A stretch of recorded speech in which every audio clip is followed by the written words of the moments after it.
बंदी छोड़ सतगुरु रामपाल जी परमेश्वर जी की जय हो। परमपिता परमात्मा सारी सृष्टि के रचनहार, कुल मालिक, असंख्य ब्रह्मांडों के स्वामी, जगत गुरु, तीनों लोकों में प्रवेश करके सबका धारण पोषण करने वाले राजाधिराज, आत्माधार, नाथों के नाथ, देवों के देव महादेव, सर्वेश्वर, महेश्वर, मृत्युंजय, अजरो अमर, आदि अनादि, सनातनी प्रभु, जगत पिता जगदीश्वर, श्री श्री 1008 की उपाधि के वास्तविक अधिकारी, अकाल मूरत सौद स्वरूपी राम वासुदेव, सर्वगतम ब्रह्म, परम पूज्य, प्रथम पूज्य, परम संत, परम पुरुष, परम धनी, परम दयालु, सत्य कबीर, हक्का कबीर, अल्लाहु कबीर, अल्लाहु अकबर, बाखबर, अल्लाह ताला, जगत के तारणहार, जगत के मुक्तिदाता, जगत के जगन्नाथ, हारे के सहारे, हिंदुओं के राम, मुसलमानों के अल्लाह, सिखों के वाहिगुरु, ईसाइयों के मसीह, दया के सागर दयानिधि, करुणा के सागर करुणानिधि,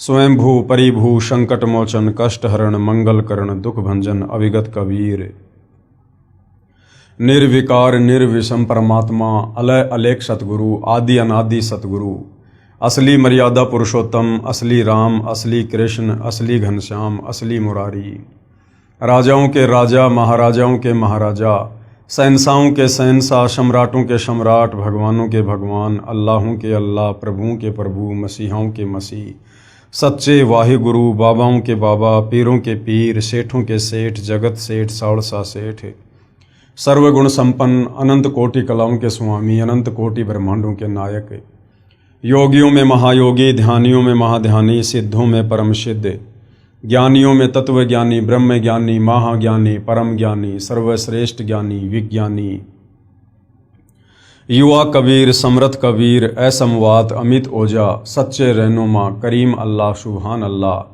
दुनिया के अंतिम पैगंबर, 8 सितंबर 1951 से गांव धनाना, जिला सोनीपत, हरियाणा, भारतवर्ष की पावन भूमि पे प्रकट रियल कल की भगवान श्री नारायण साकार हरि, श्री बाबा साहिब, नूर अनंत परमात्मा, सच्चे दरवेश, सच्चे बाखबर, संत श्रोमणी सतगुरु रामपाल जी परमेश्वर जी के चरण कमल में आप और हम सभी भाई बहनों का अनंत कोटि दंडवत प्रणाम।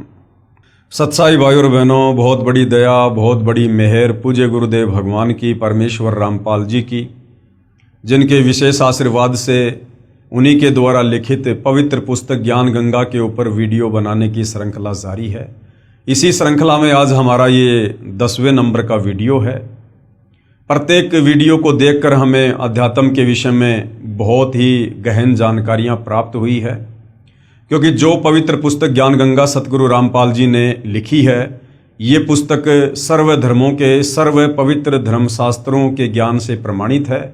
इस पवित्र पुस्तक ज्ञान गंगा के सत ज्ञान में, तत्व ज्ञान में, सूक्ष्म ज्ञान में किसी भी धर्म का कोई भी धर्मगुरु सुई की नोक रखने जितनी भी त्रुटि निकालने में सक्षम नहीं है। भाई और बहनों, वर्तमान में यदि इस पृथ्वी पर कहीं सत भक्ति है या शास्त्र अनुकूल साधना है तो केवल सतगुरु रामपाल जी परमेश्वर जी के चरणों में है। बाकी दुनिया शास्त्र विरुद्ध साधना ही कर रही है, जिस शास्त्र विरुद्ध साधना को करने के चलते हमें किसी प्रकार का कोई भी आध्यात्मिक लाभ प्राप्त नहीं हो सकता। बहुत सारे भाई बहनों के मन में शंका होगी कि वे लाभ प्राप्त क्यों नहीं हो सकता। हम तो सदियों से ब्रह्मा विष्णु महेश की परंपरागत पूजा करते आ रहे हैं। हम तो मंदिर में जाते हैं, मस्जिद में जाते हैं, चर्च में जाते हैं, गुरुद्वारे में जाते हैं, कावड़ लेकर आते हैं, मज़ारों पर चद्दर चढ़ाते हैं और हमें तो हर प्रकार के लाभ हो रहे हैं। हमारे काम धंधे बहुत बढ़िया चल रहे हैं, दिन दोगुनी रात चौगुनी हम व्यापार में उन्नति कर रहे हैं। हमारे बच्चे विदेशों में पढ़ रहे हैं, बड़ी बड़ी जॉब लग गए हैं, हमने बड़े बड़े मकान बना लिए हैं, हम बहुत जो है सुखी हैं। तो भाई और बहनों, यदि आप सतगुरु रामपाल जी परमेश्वर जी की वर्तमान में शरण में नहीं है तो आप शास्त्र विरुद्ध साधना कर रहे हैं। भले आप किसी मंदिर में कितना सोना चढ़ा रहे हैं, कितनी चांदी चढ़ा रहे हैं, कितने बड़े बड़े भंडारे और कथाएं क्यों ना करवा रहे हैं, यदि आप सतगुरु रामपाल जी की शरण में नहीं हैं तो आप किसी भी धर्म से संबंधित हैं, आप उन धर्मों की पवित्र पुस्तकों के विरुद्ध भक्ति कर रहे हैं। और रही बात आपकी इस भ्रमणा की कि हमें तो सर्व लाभ मिल रहे हैं, ये सर्व लाभ आपको वर्तमान शास्त्र विरुद्ध भक्ति के कारण नहीं मिल रहे हैं। ये आपकी आध्यात्मिक ज्ञानहीनता है। जब आप सतगुरु रामपाल जी के सत्संग सुनेंगे, सृष्टि रचना को सुनेंगे, तो आपको पता चलेगा कि शास्त्र विरुद्ध साधना करने के चलते भी व्यक्ति को जो लाभ होते हैं, वो लाभ उसके पूर्व जन्मों की भक्ति के पुण्यों के प्रतिफल में होते हैं। यानी आपका मनुष्य जन्म कोई प्रथम बार नहीं हुआ है। जब से हम परमपिता परमेश्वर कबीर साहिब से बिछुड़कर, सतलोक से बिछुड़कर इस काल के साथ यहाँ 21 ब्रह्मांड में आए हैं, तब से न जाने हमारे कितने अनंत करोड़ जन्म हो चुके हैं, जिनमें करोड़ों अरबों मनुष्य जन्म भी शामिल हैं। और उन मनुष्य जन्मों में ये कबीर परमात्मा रह रहकर आप और हमें संभालते रहते हैं, हमें सत भक्ति दान देते रहते हैं, हमें परमात्मा भक्ति से चार्ज करते रहते हैं। परंतु हम अंतिम श्वास तक मर्यादा में रहकर विश्वास के साथ भक्ति नहीं कर पाते, जिस कारण मोक्ष से वंचित रह जाते हैं। लेकिन वो भक्ति करने के चलते हमारी आध्यात्मिक बैटरी चार्ज हो जाती है और फिर अगले जन्मों में भले हम शत भक्ति नहीं करते हैं, हम किसी तत्वदर्शी संत की शरण में नहीं होते हैं, फिर भी हमें उन पूर्व जन्मों की सत भक्ति के कारण हमें सर्व लाभ मिलते रहते हैं। और हम ये सोचते हैं कि ये सर्व लाभ मुझे वर्तमान में जो मैं भक्ति कर रहा हूँ, उस भक्ति को करने के चलते मिल रहे हैं। तो भाई और बहनों, ऐसा बिल्कुल भी नहीं है। ये हमें परम संत के सत्संग सुनने से पता चलेगा, सृष्टि रचना को सुनने और समझने से पता चलेगा।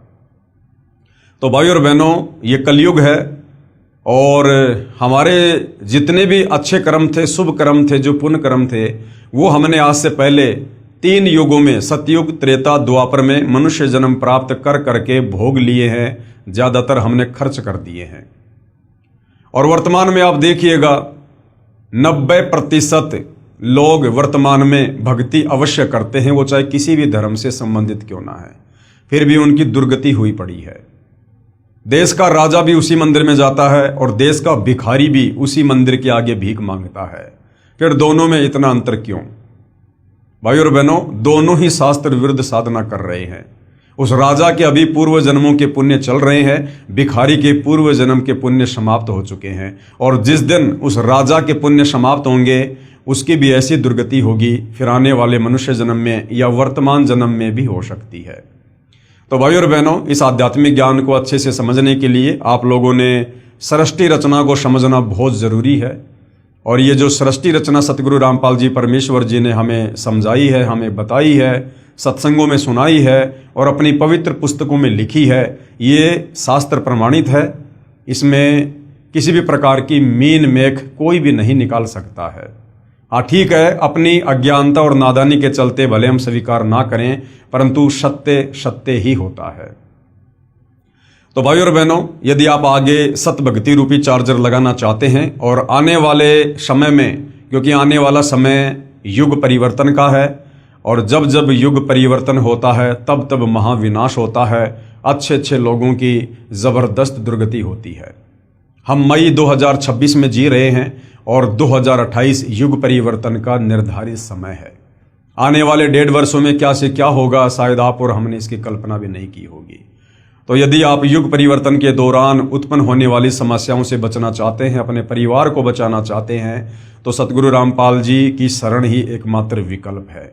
और उसके लिए आपने पहले उनके ज्ञान को अच्छे से समझना होगा, सृष्टि रचना को समझना होगा, उनसे उपदेश प्राप्त करके मर्यादा में रह के भक्ति शुरू करनी होगी, तब आपका बचाव संभव है। तो भाई और बहनों, सतगुरु रामपाल जी से जुड़ने के लिए सबसे पहले ज्ञान समझना अति आवश्यक है और इस दिशा में हम सृष्टि रचना को समझ रहे हैं।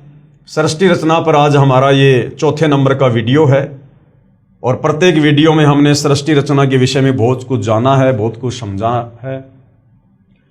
तो सृष्टि रचना की शुरुआत जब हमने की थी तो उसमें पूज्य गुरुदेव भगवान ने बताया कि सर्वप्रथम एक अनामी लोक था, जिसको अनामय लोक भी कहते हैं, जिसको अकय लोक भी कहते हैं। और उस अनामी लोक में, उस अकय लोक में कबीर परमात्मा जी अकेले ही रहा करते थे और कहीं कोई रचना नहीं थी। उसके बाद कबीर परमात्मा, जिनको सत्य पुरुष भी कहते हैं, अकाल मूर्त भी कहते हैं, शब्द स्वरूपी राम भी कहते हैं, ये उनके उपमात्मक नाम हैं। उस कबीर परमेश्वर ने एक विचार किया और नीचे के 3 अविनाशी लोकों की रचना की, अपनी वचन शक्ति से, अपनी शब्द शक्ति से। अनामी लोक से नीचे कबीर परमात्मा जी ने अगम लोक की रचना की, उसके बाद अलख लोक की रचना की, उसके बाद सतलोक की रचना की।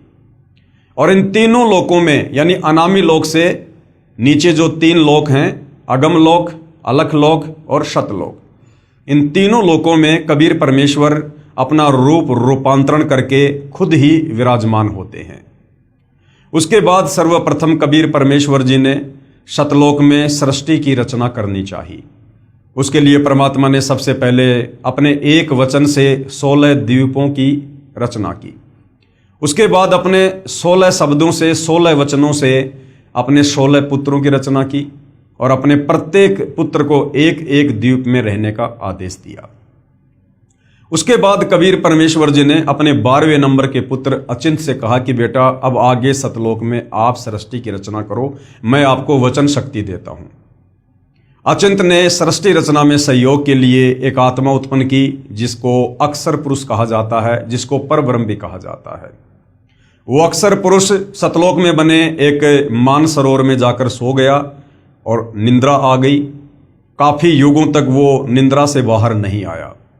अचिंत ने कबीर परमात्मा जी से प्रार्थना की कि परमात्मा, अक्षर पुरुष मानसरोवर में जाकर सो गया है, मेरी लाख कोशिशों के बावजूद भी वो बाहर नहीं आ रहा है और सृष्टि नहीं रची जा रही।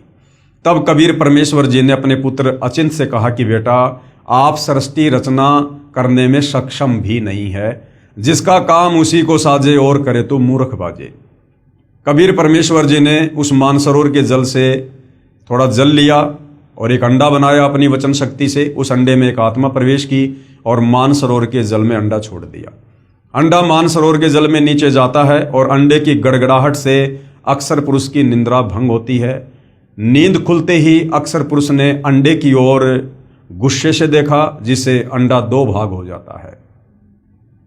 जिसमें से जो आत्मा निकलती है उसको क्षर पुरुष का नाम दिया गया, उसको ज्योति निरंजन का नाम दिया गया। आगे चलकर वो काल कहलाया। कबीर परमेश्वर ने आकाशवाणी की कि ज्योति निरंजन और अक्षर पुरुष तुम दोनों बाहर आओ। दोनों आत्मा मानसरोवर से बाहर आती हैं। कबीर परमेश्वर के आदेश अनुसार वो दोनों आत्मा अचिंत के लोक में रहती हैं। काफी समय उपरांत क्षर पुरुष यानी ज्योति निरंजन के मन में ये विचार आया कि हमारे बाकी जो 15 भाई हैं वो सभी अलग अलग द्वीपों में रहते हैं और हम तीनों भाई एक ही द्वीप में रहते हैं। ये सोचकर क्षर पुरुष ज्योति निरंजन, जो आगे चलकर काल भी कहलाया, उसने अलग से राज्य प्राप्ति के लिए, अलग से द्वीप प्राप्ति के लिए एक पैर पर खड़ा होकर सतलोक में तप करना शुरू कर दिया। उससे पहले कबीर परमेश्वर जी ने और काफी आत्माओं की, असंख्य आत्माओं की सतलोक में उत्पत्ति कर दी थी और सभी को सर्व सुख प्रदान कर दिए थे। जब ये ज्योति निरंजन क्षर पुरुष सतलोक में एक पैर पर खड़ा होकर तप कर रहा था तो सतलोक में जो आत्माएं थी वो उसके ऊपर आसक्त हो गई और सोचने लगी कि देखो कितना जबरदस्त तप कर रहा है।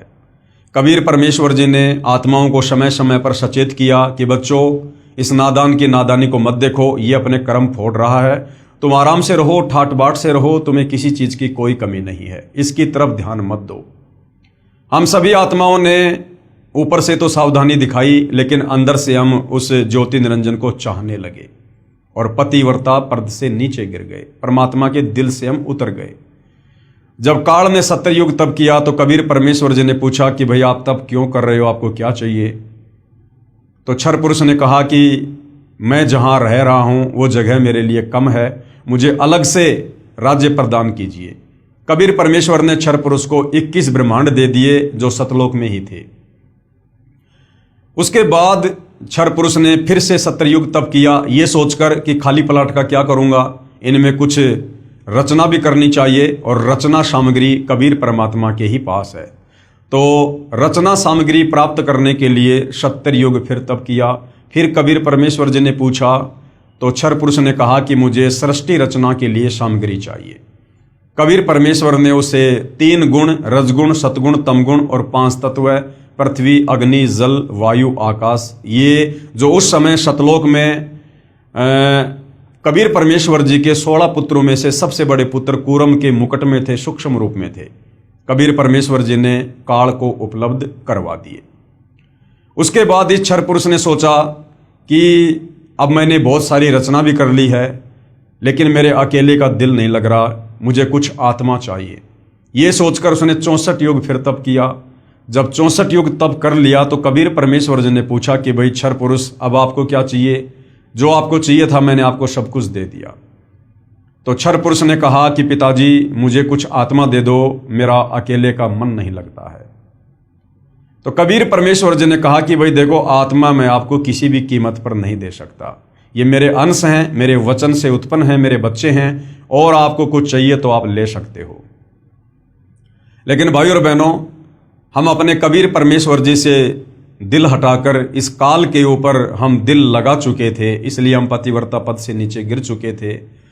तो कबीर परमेश्वर जी ने कहा कि भाई क्षर पुरुष, अगर कोई अपनी मर्जी से तेरे साथ जाना चाहता है तो मैं भेज सकता हूं। तो कबीर परमात्मा और क्षर पुरुष दोनों हम सभी आत्माओं के पास आए, और कबीर परमेश्वर जी ने कहा कि भाई कौन कौन आत्मा है जो इस क्षर पुरुष के साथ इसके 21 ब्रह्मांडों में जाना चाहती है, क्योंकि परमात्मा ने उसको प्रथम बार उसके 70 युग वाले तब के बदले में 21 ब्रह्मांड दिए थे।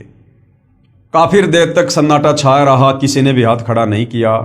अंत में एक आत्मा ने दुस्साहस किया और हाथ खड़ा किया कि पिताजी, मैं इसके साथ जाना चाहता हूं। उसके बाद देखा सभी आत्माओं ने हाथ खड़े कर दिए। आज जितनी भी आत्माएं, आप और हम सभी, वो चाहे ब्रह्मा विष्णु महेश हैं, चाहे देवी देवता हैं, चाहे लख 84 योनि में गधे कुत्ते सूअर हैं, हम सभी आत्माओं ने जो आज काल के 21 ब्रह्मांडों में फंसे पड़े हैं, हम सभी ने देखा हाथ खड़े कर दिए।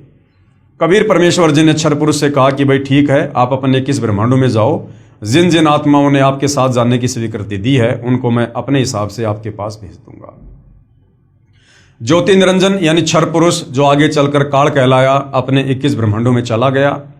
पीछे से कबीर परमेश्वर जी ने सर्वप्रथम हाथ खड़ा करने वाली आत्मा को एक सुंदर युवा लड़की बनाया और अपने पुत्र सहजदास से कहा कि बेटा, आप जाकर इसको ज्योति निरंजन के पास छोड़कर आ जाओ।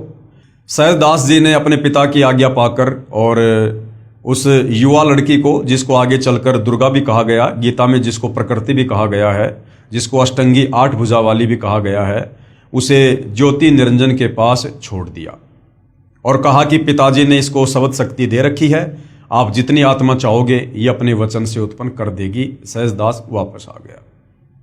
लड़की का युवा शरीर देखकर, रूप रंग निखरा हुआ देखकर और ज्योति निरंजन क्षर पुरुष के मन में दोष उत्पन्न हुआ। उसने उस दुर्गा के साथ में जबरदस्ती करने का प्रयास किया, बलात् करने का प्रयास किया। दुर्गा ने बहुत समझाया कि भाई देखो, हम दोनों एक ही पिता की संतान हैं, हम दोनों भाई बहन हैं, आप मेरे बड़े भाई हो, आपकी उत्पत्ति पहले अंडे से हुई है, बाद में मेरी उत्पत्ति उसी परमात्मा ने अपने वचन से की है। आप मेरे बड़े भाई हो, मैं आपकी छोटी बहन हूँ, और भाई बहन का ये शारीरिक मिलन, ये मैथुन कर्म, ये महापाप का कारण बनेगा। लेकिन विषय वासनाओं के वशीभूत होने के कारण क्षर पुरुष ने उसकी एक नहीं सुनी और जबरदस्ती करने का प्रयास किया। तो दुर्गा ने सूक्ष्म रूप बनाकर उसके मुख के माध्यम से उसके पेट में जाकर शरण ली, और पेट में जाकर दुर्गा ने अपने पिताजी कबीर भगवान से अर्ज की, प्रार्थना की कि हे पिता, मेरी रक्षा करो। कबीर परमेश्वर वहां अपने पुत्र जोगजित का रूप बनाकर जाते हैं और दुर्गा को उसके पेट से बाहर निकालते हैं, और उसके बाद क्षर पुरुष यानी ज्योति निरंजन को श्राप देते हैं कि आज के बाद तेरा नाम काल होगा और तू प्रतिदिन 1 लाख मानव शरीरधारी आत्माओं का भक्षण किया करेगा, आहार किया करेगा, और आज अभी इसी समय तुझे सतलोक से 16 शंख कोश की दूरी पर निष्कासित किया जाता है।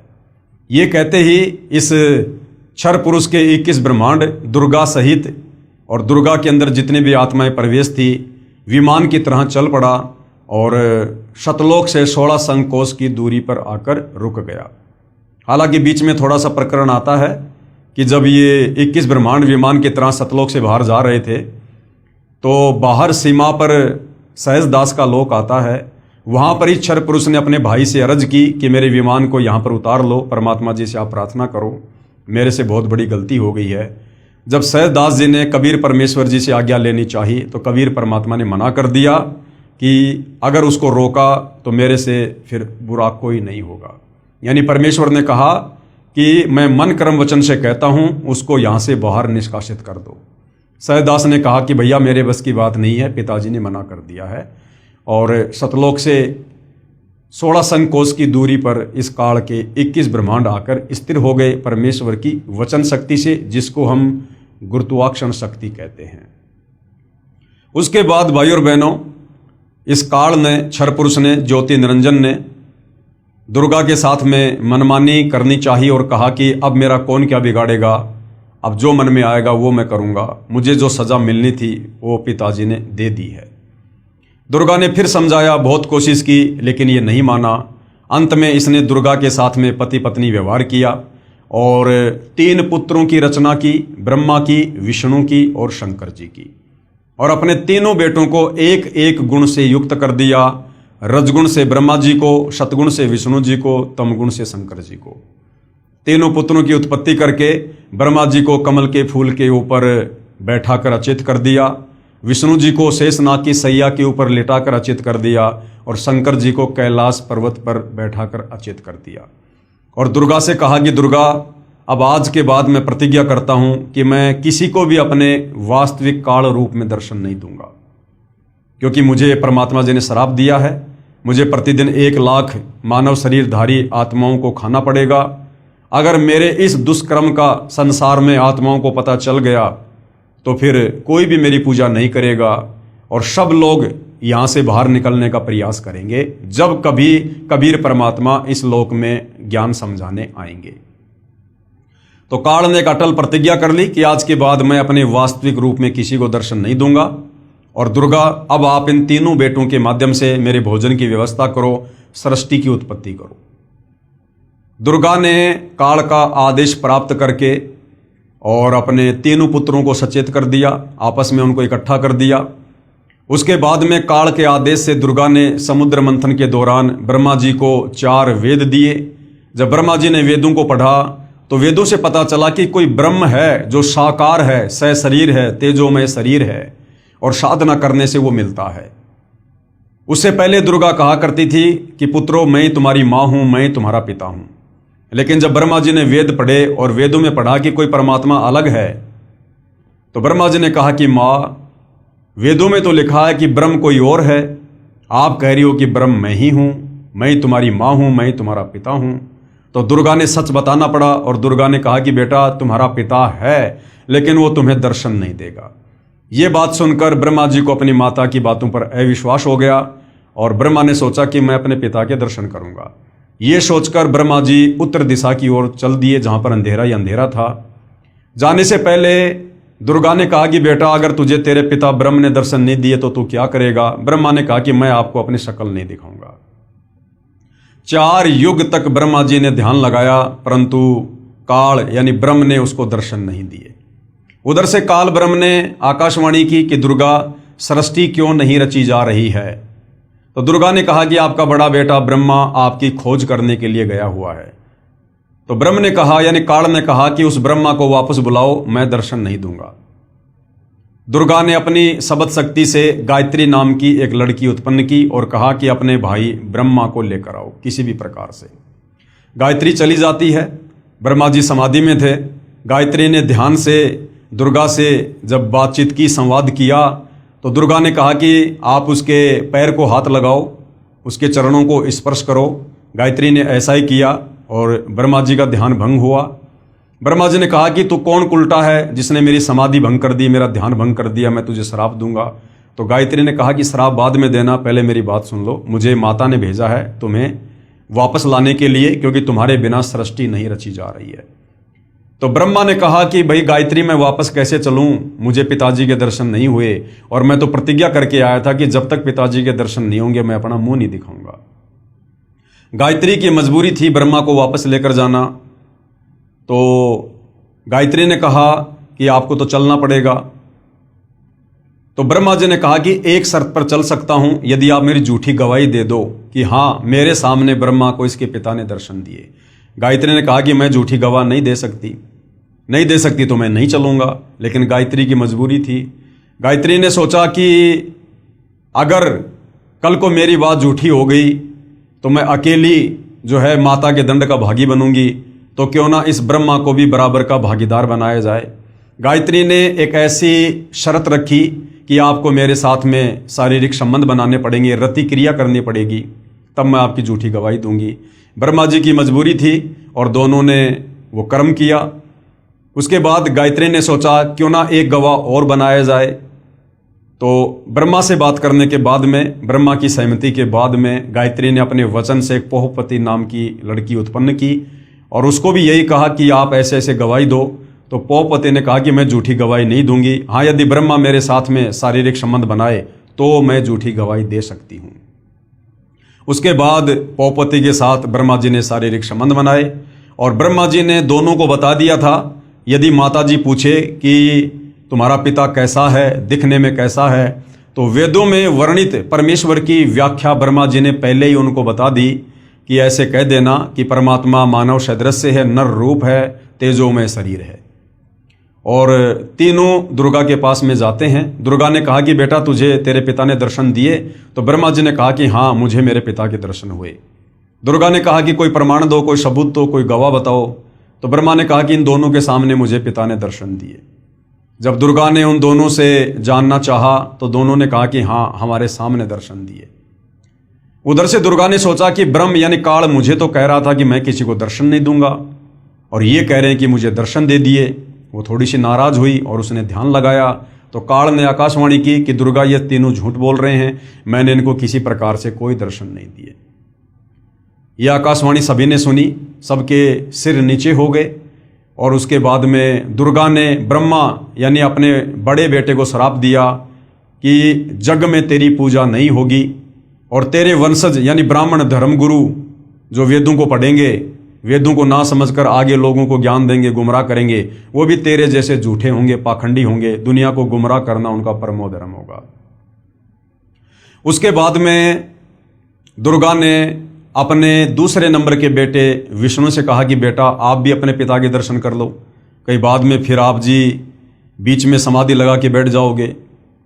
तो विष्णु जी भी अपने पिता के दर्शन के लिए पाताल लोक में चल दिया।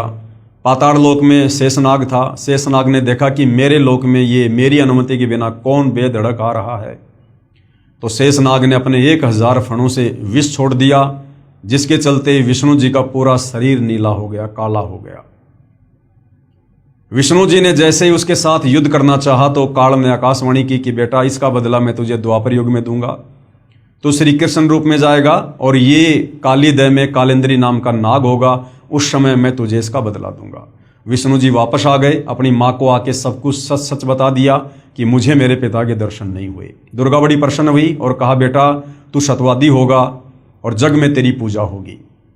उसके बाद में अपने तीसरे पुत्र शंकर जी को भी दुर्गा ने कहा कि बेटा आप भी अपने पिता के दर्शन करने का प्रयास कर लो, तुम्हारे दोनों भाइयों को तो पिता ने दर्शन दिए नहीं।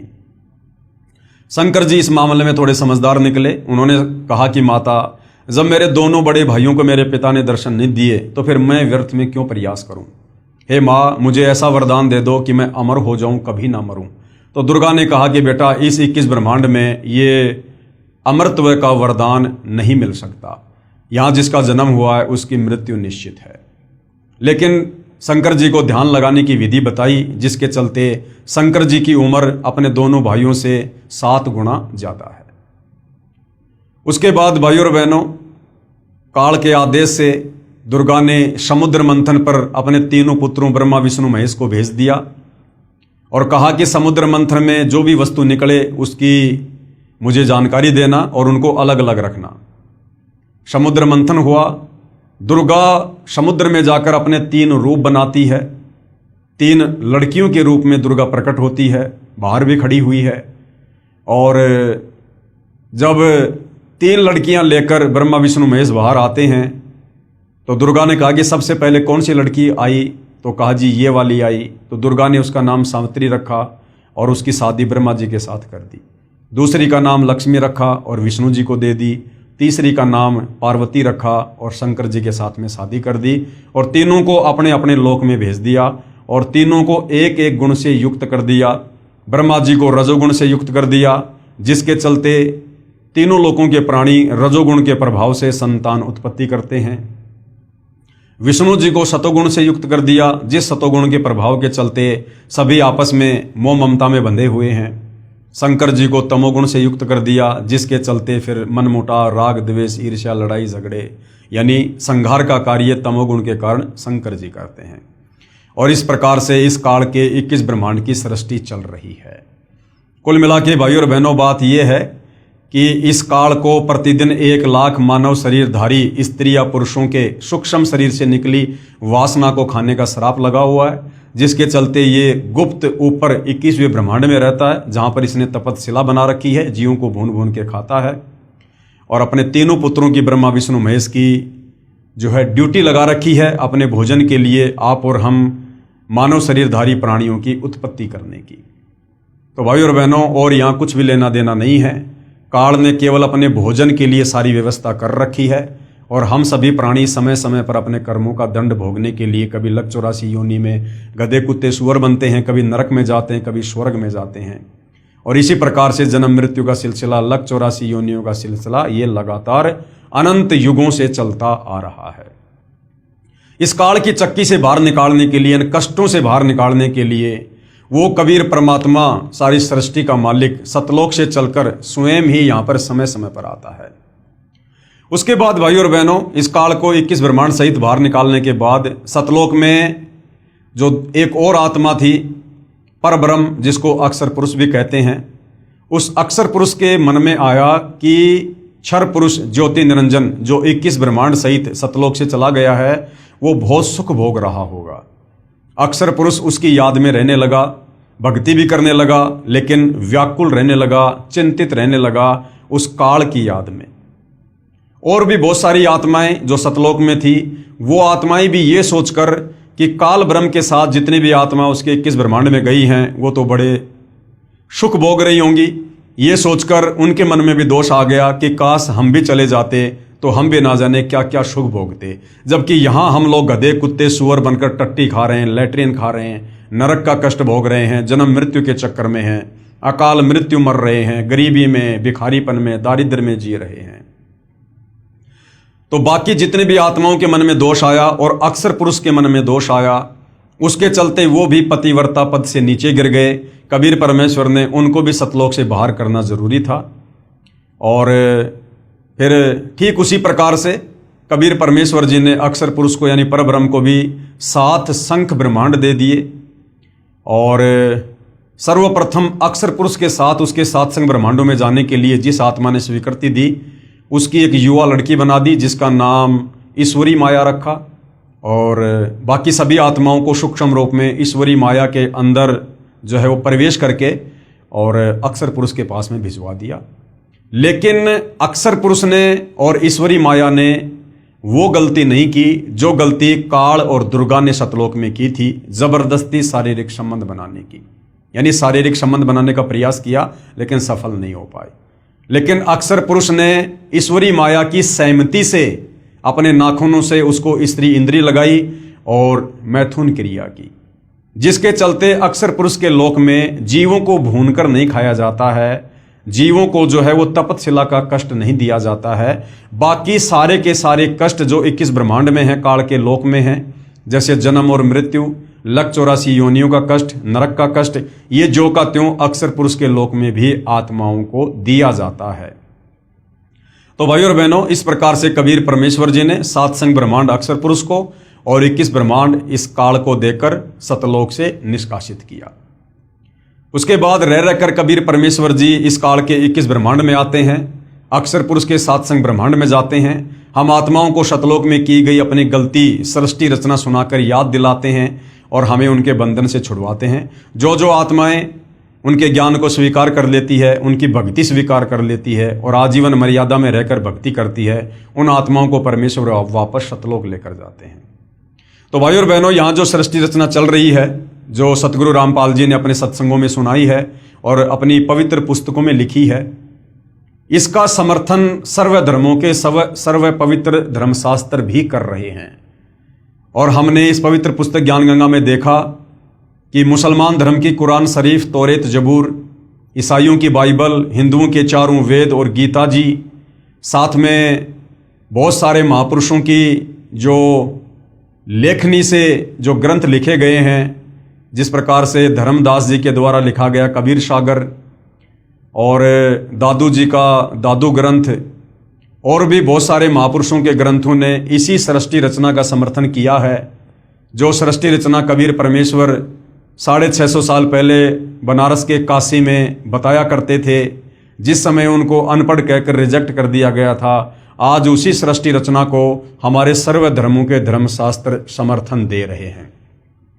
तो आज भाइयों और बहनों, सृष्टि रचना का ये लास्ट वीडियो है और आदरणीय गरीबदास जी जो गांव छुड़ानी जिला झज्जर हरियाणा में हुए, जिनको कबीर परमेश्वर जी 10 साल की उम्र में सतलोक से चलकर धरती पर प्रकट होकर जिंदा बाबा के रूप में मिले, उनको अपना ज्ञान समझाया, उनकी आत्मा को शरीर से निकालकर सतलोक ले गए, सतलोक दिखाया, पूरी सृष्टि रचना से वाकिफ कराया और सर्व ब्रह्मांड दिखाए, ब्रह्मा विष्णु महेश के लोग दिखाए, दुर्गा का लोग दिखाया, काल का लोग दिखाया, तपतशिला दिखाई, नरक स्वर्ग सब कुछ दिखाया, उनका ज्ञान योग खोला। और आदरणीय गरीबदास जी ने फिर 5वें वेद सूक्ष्म वेद की रचना की। तो आज कबीर परमेश्वर जी ने जो सृष्टि रचना हमें बताई है, समझाई है, जो समय समय पर चारों युगों में बताते रहते हैं, आदरणीय गरीबदास जी जो लगभग 300 साल पहले गांव छुड़ानी जिला झज्जर हरियाणा में हुए थे, उनके द्वारा लिखित ग्रंथ सदग्रंथ साहिब में, जिसमें 24,000 वाणियां हैं, विश्व की सभी भाषाओं के शब्दों का समावेश है, जिसको सदग्रंथ साहिब भी कहते हैं, 5वां वेद सूक्ष्म वेद भी कहते हैं, उसमें सृष्टि रचना का ज्यों का त्यों प्रमाण है। अब हम पढ़ेंगे, देखेंगे, ताकि हमें पूर्ण विश्वास हो जाए कि सतगुरु रामपाल जी ने हमें जो सृष्टि रचना बताई है वो ज्यों की त्यों है और हमने उस पर विश्वास करना चाहिए और उनसे उपदेश लेकर अपनी आत्मा का कल्याण करवाना चाहिए। आदरणीय गरीबदास साहिब जी की अमृतवाणी में सृष्टि रचना का प्रमाण। आदि रमैणी सदग्रंथ पेज नंबर 690 से 692 तक। आदि रमैणी अदली सारा जादिन होते धुंधुकारा, यानी जब कबीर परमात्मा केवल अनामी लोक में अकेले थे, उस समय और बाकी कहीं कुछ भी नहीं था। ना ये सातसंग ब्रह्मांड थे अक्षर पुरुष के, ना काल के 21 ब्रह्मांड थे, ना नीचे का कोई अगम लोक था, ना कोई अलख लोक था, ना कोई सतलोक था। सत्य पुरुष कीन्या प्रकाशा हम होते तकत कबीर खवाशा। उसके बाद सत्य पुरुष कबीर साहिब ने ही पूरी सारी जो है वो रचना की। और आदरणीय गरीबदास जी कहते हैं कि उस समय हम कबीर परमात्मा जी के दरबार में नौकर थे। यानी भाइयों और बहनों, जब हम भक्ति मार्ग में आगे बढ़ेंगे तो हमें पता चलेगा कि आदरणीय गरीबदास जी की भूमिका, एक भगत की भूमिका भी कबीर परमात्मा ने इस अध्यात्म को समझाने के लिए और 5वें वेद सूक्ष्म वेद सदग्रंथ साहिब की रचना करवाने के लिए खुद ही भूमिका की थी। मन मोहिनी सृजी माया सत्य पुरुष एक ख्याल बनाया। मन मोहिनी सृजी माया, यानी सतलोक में कबीर परमेश्वर जी ने जब ये काल तप कर रहा था, 21 ब्रह्मांड दे दिए थे, तो सबसे पहले 21 ब्रह्मांड में जाने के लिए जिस आत्मा ने हाथ खड़ा किया था, कबीर परमात्मा ने एक सुंदर युवा मन मोहिनी लड़की का रूप उसको दिया, जिसको माया भी कहते हैं, दुर्गा भी कहते हैं, और वो काल के पास में परमात्मा ने भेजी थी। तो कहते मन मोहिनी सृजी माया और सत्य पुरुष एक ख्याल बनाया। धर्मराय सृजे दरबानी 64 जुग तब सेवा ठानी। और इस धर्मराय यानी काल की उत्पत्ति भी परमात्मा ने अंडे से की थी और उसके 64 युग के बदले में कबीर परमेश्वर ने उसको आत्माएं दी थी। पुरुष पृथ्वी जाकू दीनी, यानी 21 ब्रह्मांड परमात्मा ने उसको दिए। राज करो देवा आधीनी, और कबीर परमेश्वर जी ने कहा कि आधीनी के साथ में सत का राज करना। ब्रह्मांड 21 राज तुम दीन्या, मन की इच्छा सब जुग लीन्या। माया मूल रूप एक छाजा, और मोही लिए जिन धर्म राजा। यानी जो युवा लड़की कबीर परमेश्वर जी ने बनाकर क्षर पुरुष के पास भेजी थी, उसका युवा रूप देखकर काल वासना से प्रेरित हो गया, यानी धर्मराज को कामदेव ने मोह लिया। धर्म का मन, यानी उस काल का मन चंचल चितधारा, मन माया का रूप विचारा। दुर्गा का सुंदर रूप देखकर ये काल जो है क्षरपुरुष जो है डगमग हो गया। चंचल चेरी चपल चिरागा, या के परसे सरबस जागा। धर्मराय कीन्या मन का भागी, विषय वासना संग से जागी। आदि पुरुष अदली अनरागी, धर्मराय दिया दिल से त्यागी। उस मंद कर्म को करने के चलते, यानी दुर्गा के साथ में जो जबरदस्ती काल ने करनी चाहिए, उसके चलते कबीर परमात्मा ने धर्मराय यानी क्षर पुरुष को, काल को दिल से त्याग दिया। पुरुष लोक से दिया ढहाई, यानी सतलोक से बाहर निकाल दिया। अगम दीप चली आए भाई। सहज दास जिस दीप रहनता। जब ये काल 21 ब्रह्मांड सही सतलोक से जा रहा था तो आगे चलकर सहज दास का लोक था, वहां पर इसने अपना विमान रोकने की सहज दास से प्रार्थना की। कारण कौन कौन कुलपन था। धर्मराय बोले दरबानी, इस काल में जिसको धर्मराय भी कहते हैं क्षर पुरुष, ये बोला सुनो सहज दास ब्रह्मज्ञानी कि हे बड़े भाई मेरी बात सुनो। 64 युग हम सेवा कीनी, मैंने 64 युग तक एक पैर पे खड़ा होकर तप किया। पुरुष पृथ्वी हमको दीनी, तब परमात्मा ने मुझे ये अलग से राज्य दिया। चंचल रूप भया मन मोरा, उस युवा लड़की को देखकर मेरा मन चंचल हो गया और मैंने बदतमीजी की। मन मोहिनी ठगिया भोरा, और उसने मुझे ठग लिया, यानी मैं उसके ऊपर आसक्त हो गया, जिस कारण से परमात्मा जी नाराज हो गए। सत्य पुरुष के ना मन भाए, यानी कबीर परमात्मा के मैं दिल से उतर गया, उनके मन नहीं भाया। पुरुष लोक से हम चली आए और मेरे को सतलोक से बाहर निकाल दिया। अगर दीप सुनत बड़भागी, सहज दास मेटो मन पागी, यानी अब आप मेरे इस 21 ब्रह्मांड को विमान को अपने लोक में रख लो, मैं यहां रह जाऊंगा। बोले सहज दास दिलदानी, हम तो चाकर सत सहदानी। सहज दास जी बोले भाई मैं तो कबीर परमात्मा का नौकर हूं, सत्य पुरुष से अर्ज गुजारूं तब तुम्हारा विमान उतारूं। पहले मैं कबीर भगवान से सत्य पुरुष से प्रार्थना करूंगा, अगर उनकी आज्ञा होगी तो मैं तेरे विमान को यहां पर रोकूंगा।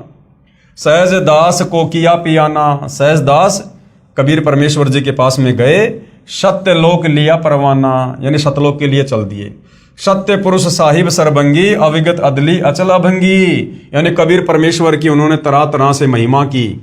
धर्मराय तुमरा दरबानी, कि एक वो क्षर पुरुष वो धर्मराय आपके दरबार का नौकर, अगर दीप चली गए प्राणी। कौन हुक्म अदली एक साचा, हे कबीर परमात्मा मेरे लिए क्या आदेश है, उसके विमान को रोकना है या नहीं रोकना है। विषय लोक जा तीनू बाचा, कबीर परमात्मा ने कहा कि उसको विषय लोक में जाने दो, उसको यहां से बाहर निकलने दो। तीनू बाचा यानी मन कर्म वचन से कहता हूं उसको यहां से निकालो। सहज विमान चले अधिकाई, छिन में अगर दीप चली आई। सहज दास पल भर में वहां से वापस आ गया। हम तो अर्ज करी अनुरागी, कि भाई ज्योति निरंजन मैंने तो सत्य पुरुष से अर्ज की थी तुम विषय लोक जाओ बड़भागी, लेकिन परमात्मा ने मना कर दिया तुम विषय लोक में जाओ। धर्मराय के चले विमाना, और 21 ब्रह्मांड विमान की तरह वहां से चल पड़े। मान सरोवर आए प्राणा, उसके बाद सतलोक में एक मान सरोवर है, वहां पर वो विमान आया। मान सरोवर रहन न पाए, काल ने वहां पर रहने की कोशिश की लेकिन परमात्मा ने वहां भी नहीं रहने दिया।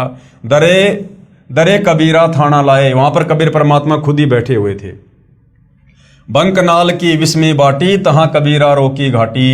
इन पांचों मिल जगत बंधाना, लख 84 जीव संताना। उसके बाद भाइयों और बहनों आगे की जो सृष्टि है उसका आपको ज्ञान है ही, कि किस प्रकार से इस काल में अपने भोजन के लिए और दुर्गा से अपने 3 पुत्रों की रचना की, तीनों को एक एक गुण से युक्त कर दिया, और हम जीवों की उत्पत्ति और संहार करवा के किस प्रकार से ये काल अपनी 21 ब्रह्मांड की सृष्टि चला रहा है।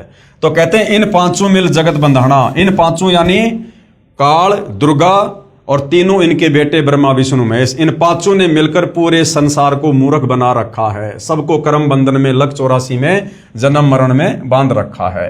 इन पांचों मिल जगत बंधाना, लख 84 जीव संताना, लख 84 में जीवों को यातना दे रहे हैं। ब्रह्मा विष्णु महेश और माया धर्मराय का राज पठाया। ये ब्रह्मा विष्णु और महेश और इनकी माता माया, ये दुर्गा, ये चारों मिलकर ये धर्मराय यानी काल के राज्य को चला रहे हैं। यो खोकापुर झूठी बाजी, ये काल का 21 ब्रह्मांड, इसको खोकापुर कहा गया है।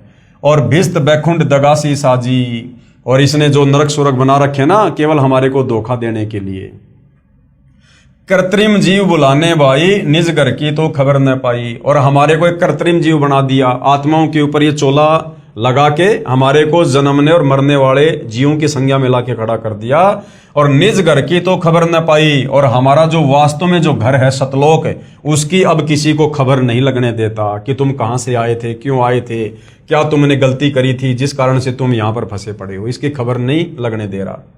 1.25 लाख उपजे नित हंसा, 1.25 लाख जीवों की उत्पत्ति दुर्गा काल के लिए रोजाना करती है। 1 लाख विनसे नित हंसा, और 1 लाख को ये काल रोजाना खाता है। उत्पत्ति खपती परले केरी, हर शौक जोरा जमजेरी, यानी जन्म मरण और ये दुख, ये सारे यहाँ पर काल के जो कष्ट हैं वो दिए जा रहे हैं। पांचों तत्व हैं परले माही, सतगुण रजगुण तमगुण झाई। आठों अंग मिली है माया, पिंड ब्रह्मंड सकल भरमाया। या में सुरती शब्द की डोरी, पिंड ब्रह्मंड लगी है खोरी। श्वासा पारस मन गए राखो, खोले कपाट अमीर चाखो। यानी कबीर परमेश्वर जी आकर जो श्वासों का नाम देते हैं, सतनाम देते हैं, उससे फिर हमारा ज्ञान योग खुलता है और हमें यहाँ से बाहर निकलने का रास्ता मिलता है। सुनाऊं हंस शब्द सुनदासा, अगम दीप है अग है बासा। फिर कबीर परमेश्वर तत्वदर्शी संत के रूप में आते हैं और हमें फिर वास्तविक ज्ञान बताते हैं, भक्ति देते हैं और हमें फिर अगम दीप यानी सबसे आगे का जो दीप है, जो सतलोक है, हमें उसकी जानकारी देते हैं। भव सागर जमदंड जमाना, धर्मराय का है तलबाना। पांचों ऊपर पद की नगरी, बाट विहंगम बंकी डगरी। इन पांचों के ऊपर दुर्गा काल और ब्रह्मा विष्णु महेश के ऊपर वो वास्तविक वो नगर है, सतलोक है, जहां पर जाना इतनी आसान बात नहीं है। हमरा धर्मराय से दावा, भवसागर में जीव भरमावा। कबीर परमेश्वर का जो है इस धर्मराज यानी काल के साथ में एग्रीमेंट है। हम तो कहें अगम की बाणी, जहां अविगत अदली आप बिनानी। बंदी छोड़ हमारा नामम, अजर अमर है अस्त्र ठामर।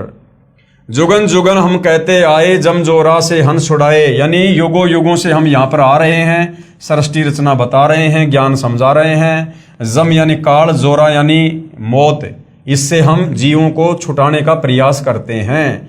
जो कोई माने शब्द हमारा, जो हमारे ज्ञान को स्वीकार कर लेता है, भवसागर नहीं भरमै धारा, वो दोबारा काल के किस ब्रह्मांड में नहीं आता, उसका मोक्ष हो जाता है। या में सुरती शब्द का लेखा, तन अंदर मन कहो किन देखा। दास गरीब अगम की वाणी, खोजा हंसा शब्द सैदानी।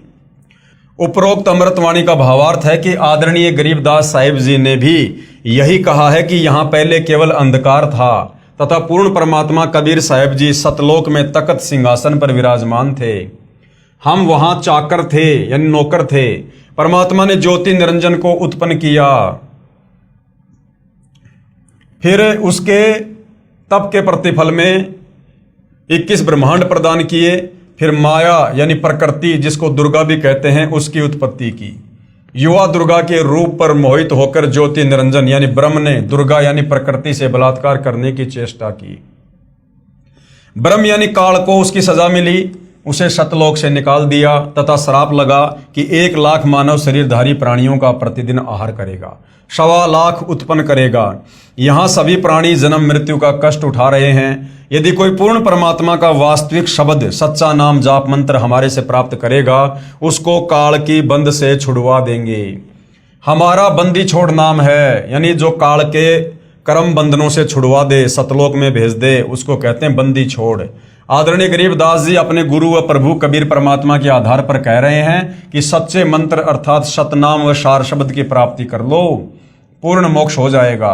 नहीं तो नकली नामदाता संतों व महंतों की मीठी मीठी बातों में फंसकर शास्त्र विधि रहित साधना करके काल जाल में रह जाओगे, फिर कष्ट पर कष्ट उठाओगे। कहने का मतलब भाइयों और बहनों, हमें सृष्टि रचना पर विश्वास हो, इसके लिए महापुरुषों की जो है ये बातें बताई जा रही हैं। तो आदरणीय गरीबदास जी के सदग्रंथ साहिब में भी सृष्टि रचना का ज्यों का त्यों प्रमाण है।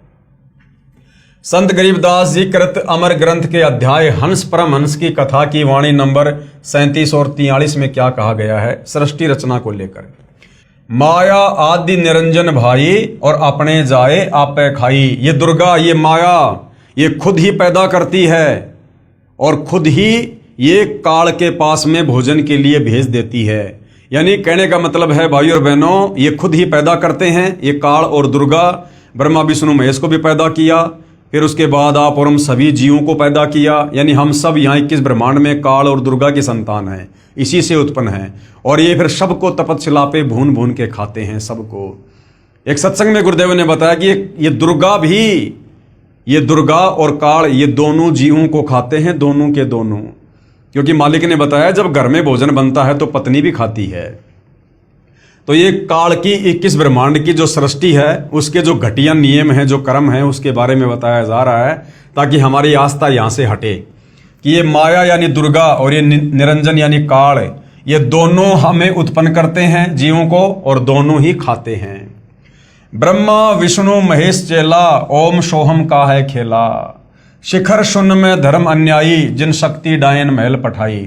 शिखर शून्य में यानी 21वें ब्रह्मांड के टॉप मोस्ट पैलेस पर, उस ब्रह्मलोक में, शिखर शून्य में सबसे ऊपर 21 ब्रह्मांड में ये धर्म यानी ये काल अन्यायी रहता है। जिन शक्ति डायन महल पठाई, और जिसने दुर्गा को यहाँ पर जीवों की उत्पत्ति और जो है प्रलय के लिए यहाँ पर एक जिम्मेदारी दे रखी, एक नौकरी दे रखी है। लाख गराज से नित उठ दूती, और ये दुर्गा क्या करती है, ये प्रतिदिन 1 लाख को मारती है अपने पति के भोजन के लिए। माया आदि तकत की कुत्ती, 1.25 लाख गढ़िए नित भांडे, और 1.25 लाख की रोजाना उत्पत्ति करती है। हंसा उत्पत्ति प्रलय डांडे। ये तीनों चेला बटपारी, ये ब्रह्मा विष्णु महेश, ये इन तीनों को इस काल का चेला कहा है। ये तीनों काल के बेटे हैं, उसके लिए भोजन तैयार करते हैं। ये तीनों चेला बटपारी सिरजे पुरुषा सिरजे नारी, जो रजोगुण के प्रभाव से जो है स्त्री और पुरुषों की उत्पत्ति करते हैं और फिर अपने पिता के लिए भोजन तैयार करते हैं। खोकापुर में जीव भुलाए, शौपन बहिस्त बैकुंठ बनाए। आप और हम सबको यहाँ पर धोखा देकर जन्म और मरण के चक्कर में डाल रखा है, कभी स्वर्ग में, कभी नरक में, कभी लक 84 में। यो अरहट का कुआ लोई, या गढ़बंध्या है सब कोई।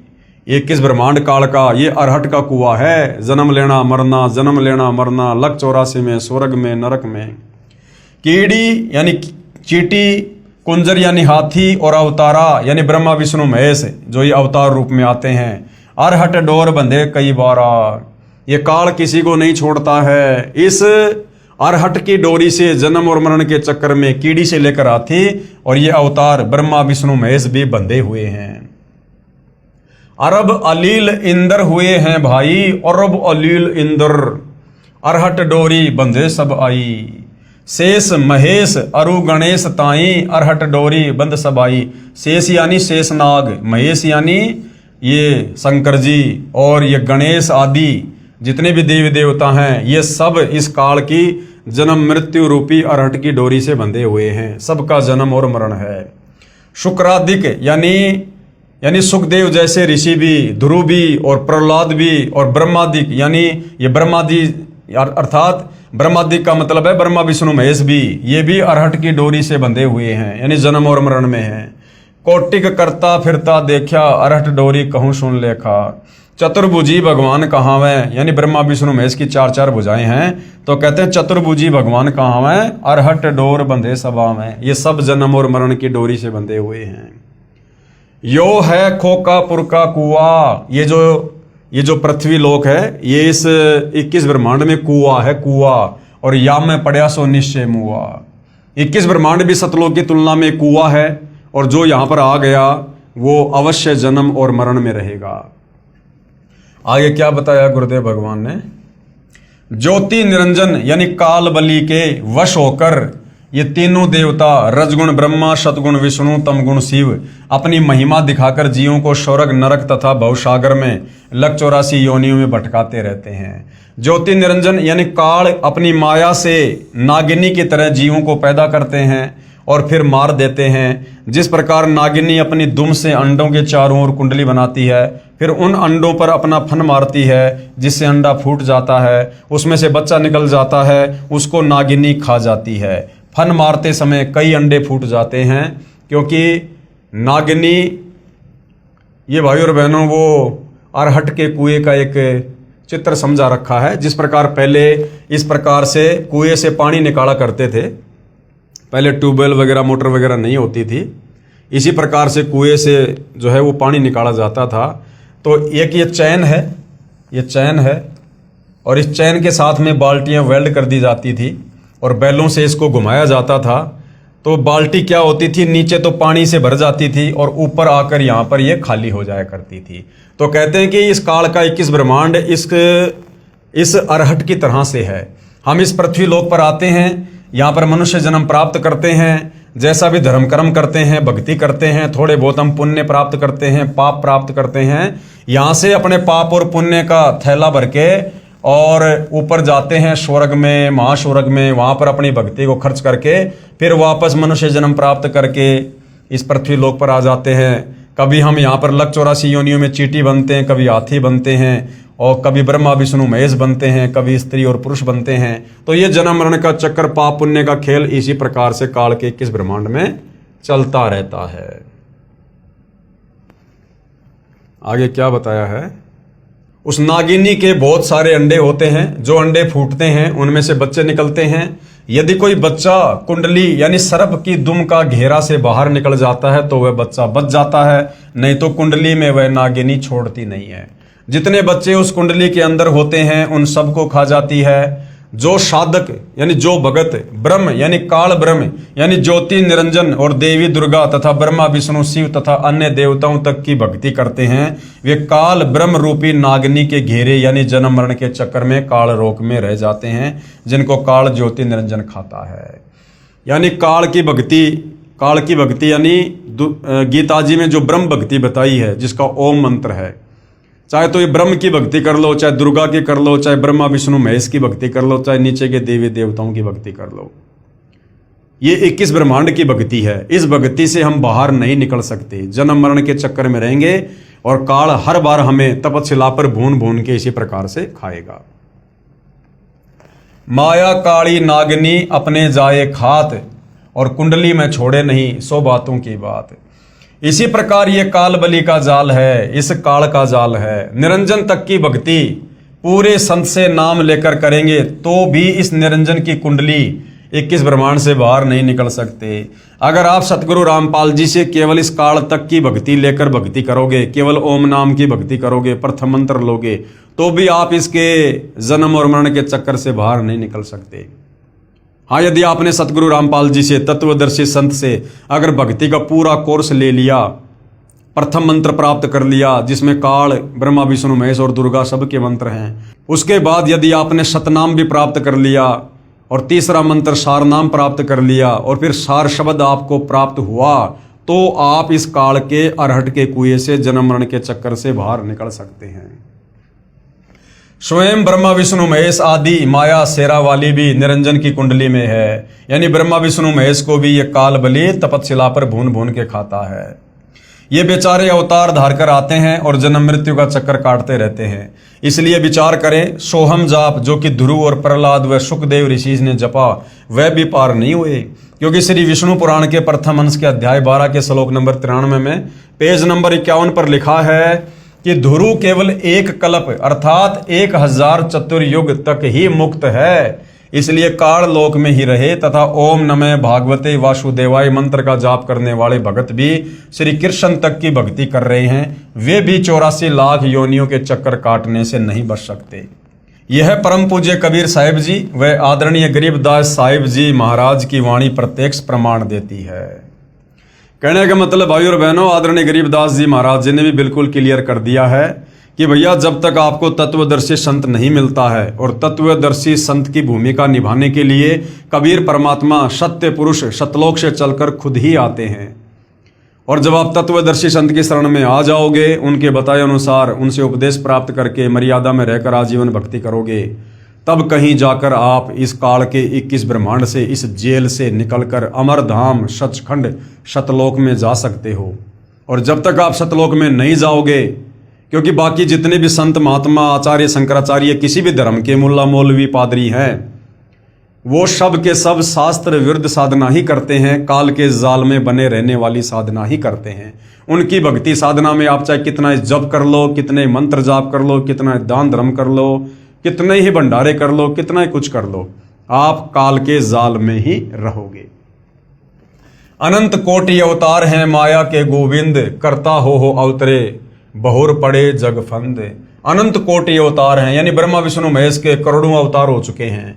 ये सब माया के गोविंद हैं, यानी माया के अधीन है, इस दुर्गा और काल के अधीन है। और करता हो अवतरे रामकृष्ण रूप में, ये यहाँ पर जो है ये करतार बन के आते हैं, भगवान बन के, और अंत में इनकी दुर्गति होती है, बहुर पड़े जमफंद, वापस फिर ये काल के जाल में फंसे रहते हैं।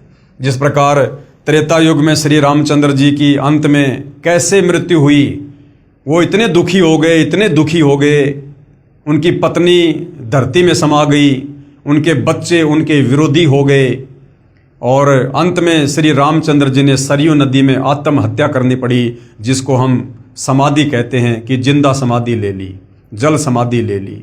उन्होंने अंत में आत्महत्या करनी पड़ी दुखी होकर। तो ये काल बलि इस प्रकार से इन अवतारों की दुर्गति करता है। द्वापर युग में श्री कृष्ण जी आए, आजीवन लड़ाई झगड़ों में रहे, उनकी आंखों के सामने महाभारत हो गया, उनके रिश्तेदार मर गए, करोड़ों लोग मरे, 56 करोड़ यादव दुर्वासा के श्राप के कारण मर गए, और उसी श्राप के चलते अंत में श्री कृष्ण जी का भी अंत हुआ। बालिया नाम की शिकारी ने उनके पैर में जहरीला तीर मारा, तड़प तड़प कर उनकी मृत्यु हुई। तो ये काल अपने पुत्रों को और अवतारों को भी नहीं बख्शता है। सत्य पुरुष कबीर साहिब जी की भक्ति से ही जीव मुक्त हो सकता है। यानी ये जीव काल के 21 ब्रह्मांड से कैसे मुक्त होगा? सत्य पुरुष कबीर साहिब जी की भक्ति से। सत्य पुरुष कबीर साहिब जी की भक्ति से। और सत्य पुरुष कबीर साहिब जी की भक्ति कौन बताता है? तत्वदर्शी संत। और वर्तमान में वह तत्वदर्शी संत कौन है? सतगुरु रामपाल जी। तो सतगुरु रामपाल जी से उपदेश लेकर भक्ति करने से ही काल से जीव की मुक्ति हो सकती है। 21 ब्रह्मांड से जीव बाहर निकल सकता है। दूसरा कोई विकल्प, कोई तरीका नहीं है। जब तक जीव सतलोक में वापस नहीं चला जाएगा, तब तक काल लोक में इसी तरह कर्म करेगा और की हुई नाम व दान धर्म की कमाई स्वर्ग रूपी होटलों में समाप्त करके वापस कर्म आधार से 84 लाख प्रकार के प्राणियों के शरीर में कष्ट उठाने वाले काल लोक में चक्कर काटता रहेगा।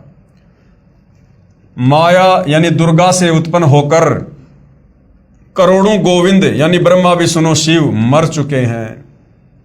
भगवान का अवतार बनकर आए थे, फिर कर्म बंधन में बंध कर कर्मों को भोग कर 84 लाख योनियों में चले गए।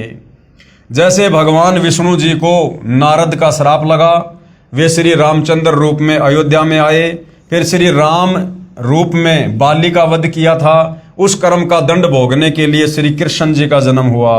फिर बाली वाली आत्मा शिकारी बना तथा अपना प्रतिशोध लिया। श्री कृष्ण जी के पैर में जहर लगा हुआ यानी विषाक्त तीर मारकर वध किया। महाराज गरीबदास जी अपनी वाणी में कहते हैं, ब्रह्मा विष्णु महेश्वर माया और धर्मराय कहिए, इन पांचों मिल परपंच बनाया वाणी हमरी लइए। इन पांचों मिल जीव अटकाए, जुगन जुगन हम आन छुटाए, बंदी छोड़ हमारा नामम अजर अमर है अस्त्र ठामम। पीर पैगंबर कुतुब ओलिया, सुर नर मुनि जन ज्ञानी, और येता को तो रा ना पाया, जम के बंधे प्राणी। ये जितने भी पीर पैगंबर हैं, मुसलमान धर्म में रसूल हैं, ये कुतुब ओलिया हैं, और ये सुर यानी देवता, और जितने भी साधु संत महात्मा हैं, कहते हैं इनको तो अभी तक काल के बंधन से बाहर निकलने का रास्ता नहीं मिला है। ये सब काल की डोरी से बंधे हुए हैं। धर्मराय की धूमा धामी, जम पर जंग चलाऊं, जोरा को तो जान न दूंगा, बांध अदल घर लाऊं। यानी जो तत्वदर्शी संत के शरण में आ जाएगा, फिर उसके ऊपर काल का किसी प्रकार से कोई अधिकार नहीं होगा। काल अकाल दोहूं को मोशूं, महाकाल सिर मुंडूं, मैं तो तकत हजूरी हुक्मी, चोर खोज को ढूंढूं। मुल्ला माया मग में बैठी, हंसा चुन चुन खाई, ज्योति स्वरूपी भया निरंजन मैं ही करता भाई। 87 दीप मुनीश्वर बंधे मुल्ला डोरी, एत्या में जमका तलवाना चलिए पुरुष किशोरी।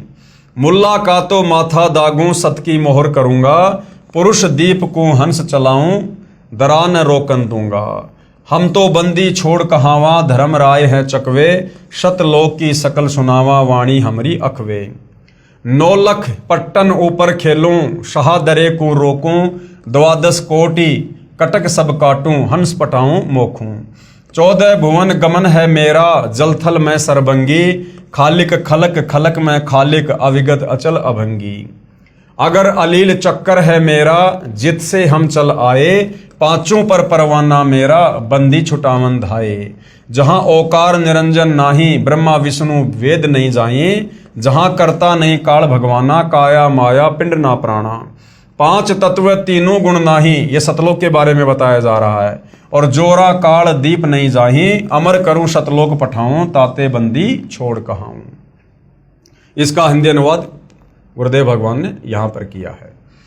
कबीर परमेश्वर यानी कबीर देव की महिमा बताते हुए आदरणीय गरीबदास साहिब जी कह रहे हैं कि हमारे प्रभु कबीर देव बंदी छोड़ हैं। बंदी छोड़ का भावार्थ है काल की कारागार से यानी जेल से छुटवाने वाला। काल ब्रह्म के 21 ब्रह्मांडों में सभी प्राणी पापों के कारण काल के बंदी हैं।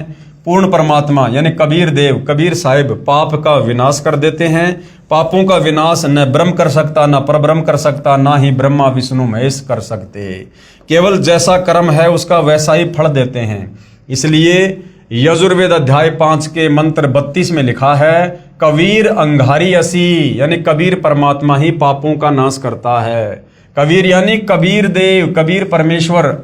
अग अरी यानी पापों का शत्रु है। बम्भारी असी, बम्भारी यानी बंधनों का, अरी यानी शत्रु अर्थात बंधनों का शत्रु यानी बंदी छोड़ है। इन पांचों यानी ब्रह्मा विष्णु शिव और माया और धर्मराय से ऊपर सत्य पुरुष परमात्मा कबीर देव हैं जो सतलोक का मालिक है। से सर्व परब्रह्म ब्रह्म तथा ब्रह्मा विष्णु महेश व आदि माया नाशवान परमात्मा है। केवल कबीर परमात्मा जो सतलोक का मालिक है वही अविनाशी है। वो कभी काल में नहीं आता, कभी भी उनकी मृत्यु नहीं होती है, उनका जन्म नहीं होता है, वे स्वयंभू हैं। बाकी चाहे ब्रह्म यानी काल हो, चाहे परब्रह्म अक्षर पुरुष हो, चाहे ये ब्रह्मा विष्णु महेश हो, चाहे दुर्गा हो, इन सब का जन्म और मरण जो है लगातार जारी है। ये सब नाशवान है। महाप्रलय में ये सब तथा इनके लोक समाप्त हो जाएंगे। आम जीव से कई हजार गुना ज्यादा लंबी इनकी उम्र है, परंतु जो समय निर्धारित है वह एक दिन पूरा अवश्य होगा। इसी विषय में आदरणीय गरीबदास जी महाराज ने कहा है शिव ब्रह्मा का राज इंद्र गिनती कहाँ, चार मुक्ति बैकुंठ समझ एता लहा। शंख जुगन की जूनी उम्र बढ़धारिया, जा जननी कुर्बान सुकागज पारिया। येती उम्र बुलंद मरेगा अंतरे, सत्य सतगुरु लगे न कान न भेटे संतरे। क्या अनुवाद किया गुरुदेव ने? चाहे शंख युग की लंबी उम्र भी क्यों ना हो, वह एक दिन समाप्त जरूर होगी। यदि सत्य पुरुष परमात्मा यानी कबीर देव कबीर साहिब के नुमाइंदे पूर्ण संत गुरु जो 3 नाम का मंत्र जिसमें एक ओम, दूसरा तत्, तीसरा सत्य जो सांकेतिक है जो नाम देता है तथा उसे पूर्ण संत द्वारा नामदान करने का आदेश है, उसे उपदेश लेकर नाम की कमाई करेंगे तो हम सतलोक के अधिकारी हंस हो सकते हैं। अब भाई और बहनों, कबीर परमेश्वर अपना कोई भी नुमाइंदा यहाँ नहीं भेजता है। कबीर परमेश्वर अपने आप को छुपाते हुए अपने आप को ही कबीर जी का दास बताकर, नुमाइंदा बताकर आप और हमें यहाँ पर तत्व ज्ञान समझाते हैं, सतगुरु की भूमिका करते हैं। सत्य साधना बिना बहुत लंबी उम्र कोई काम नहीं आएगी, क्योंकि निरंजन लोक में दुख ही दुख है। यानी काल के लोक में चाहे लाखों साल की उम्र प्राप्त कर लो, यहाँ पर दुखों के सिवा कुछ भी नहीं है। कबीर जीवन तो थोड़ा ही भला, जय सत सुमरण होए, लाख बरस का जीवना लेखे धरे न कोई। यदि सत्य साधना की जाए तो कम उम्र ही अच्छी है। यदि सत्य साधना सत्य पुरुष की नहीं है तथा काल ब्रह्म की व देवताओं व देवियों की पूजा करके व प्राणायाम आदि करके लंबी आयु जीने वालों का कोई लेखा यानी मोक्ष मार्ग में नहीं किया जाएगा। इतनी लंबी आयु जितनी शंकर जी की है मिल जाए तो भी एक दिन मृत्यु अवश्य होगी, और करोड़ों बार हो चुकी है, अरबों बार हो चुकी है। ब्रह्मा विष्णु महेश की जो इतनी लंबी उम्र है ये भी अरबों करोड़ों खरबों बार मर चुके हैं। आम जीव की तो गिनती नहीं है।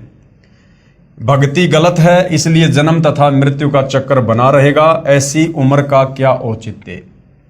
कबीर साहिब अपनी यानी पूर्ण ब्रह्म की जानकारी स्वयं ही बताते हैं कि इन परमात्माओं से ऊपर यानी ब्रह्मा विष्णु महेश से ऊपर, दुर्गा से ऊपर, ब्रह्म से ऊपर, परब्रह्म से ऊपर असंख्य भुजा का परमात्मा सत्य पुरुष है जो सतलोक सचखंड सतधाम में रहता है, तथा उसके अंतर्गत सर्वलोक यानी इस ब्रह्म काल के 21 ब्रह्मांड व ब्रह्मा विष्णु शिव आदि के लोक तथा परब्रह्म यानी अक्षर पुरुष के 7 संग ब्रह्मांड व अन्य सभी ब्रह्मांड आते हैं, और वहां पर शतनाम शारनाम के जाप द्वारा जाया जाएगा जो पूरे गुरु से प्राप्त होता है। और पूरा गुरु वर्तमान में धरती पर केवल सतगुरु रामपाल जी है।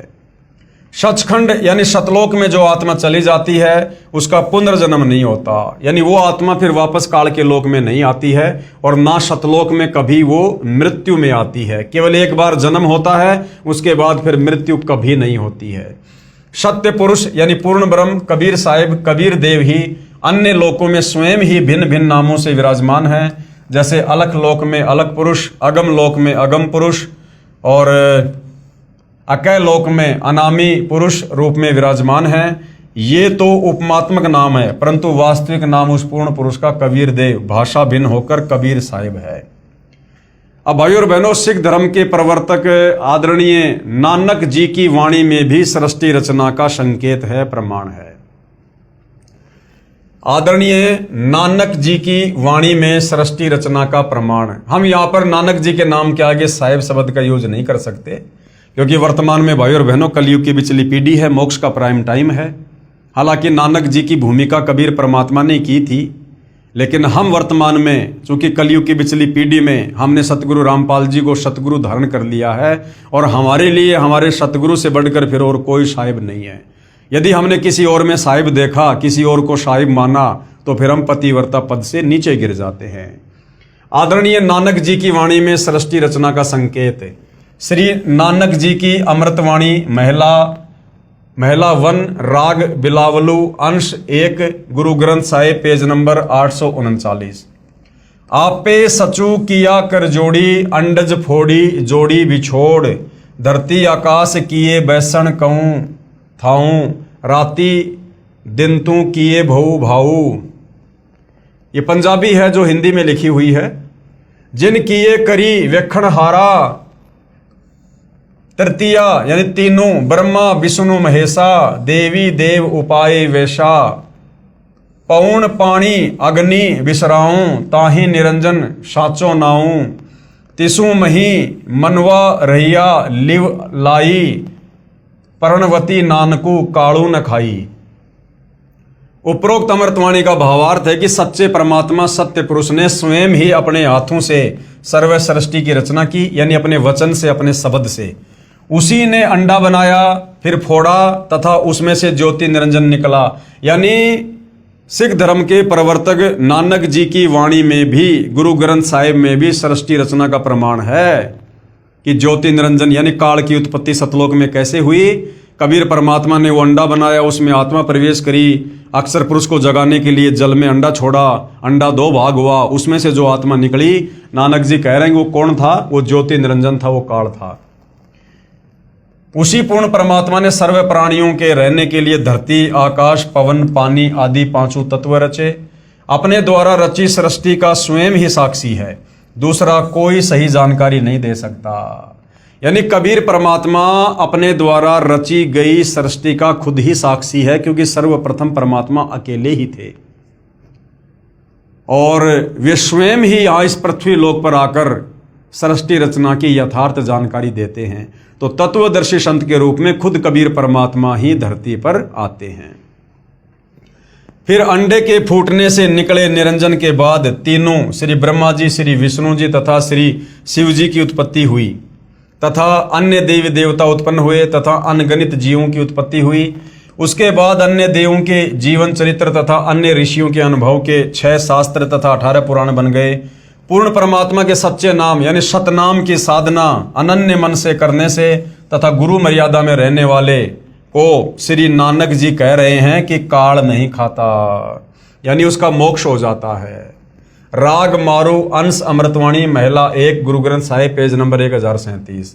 सुनहु ब्रह्मा विष्णु महेशु उपाये, सुने वर्ते जुग सपाए, ईशु पद विचारे सो जनु पूरा, तिस मिलिए भरमु चुकाईदा, शाम वेदु ऋगु जुजरू, अर्थर बणु, ब्रह्म में मुख माया है त्रैगुण, ताकि कीमत कहीं न सके, को त्यों बोले ज्यों बुलाईदा। क्या अनुवाद किया है गुरुदेव ने? उपरोक्त अमृतवाणी का सारांश है कि जो संत पूर्ण सृष्टि रचना सुना देगा तथा बताएगा कि अंडे के 2 भाग होकर कौन निकला, जिसने फिर ब्रह्मलोक की सुन में अर्थात गुप्त स्थान पर ब्रह्मा विष्णु शिव जी की उत्पत्ति की, तथा वह परमात्मा कौन है जिसने ब्रह्म यानी काल के मुख से 4 वेदों पवित्र ऋग्वेद, यजुर्वेद, सामवेद, अर्थर्वेद को उच्चारण करवाया, वह पूर्ण परमात्मा जैसा चाहे वैसा ही प्रत्येक प्राणी से बुलवाता है।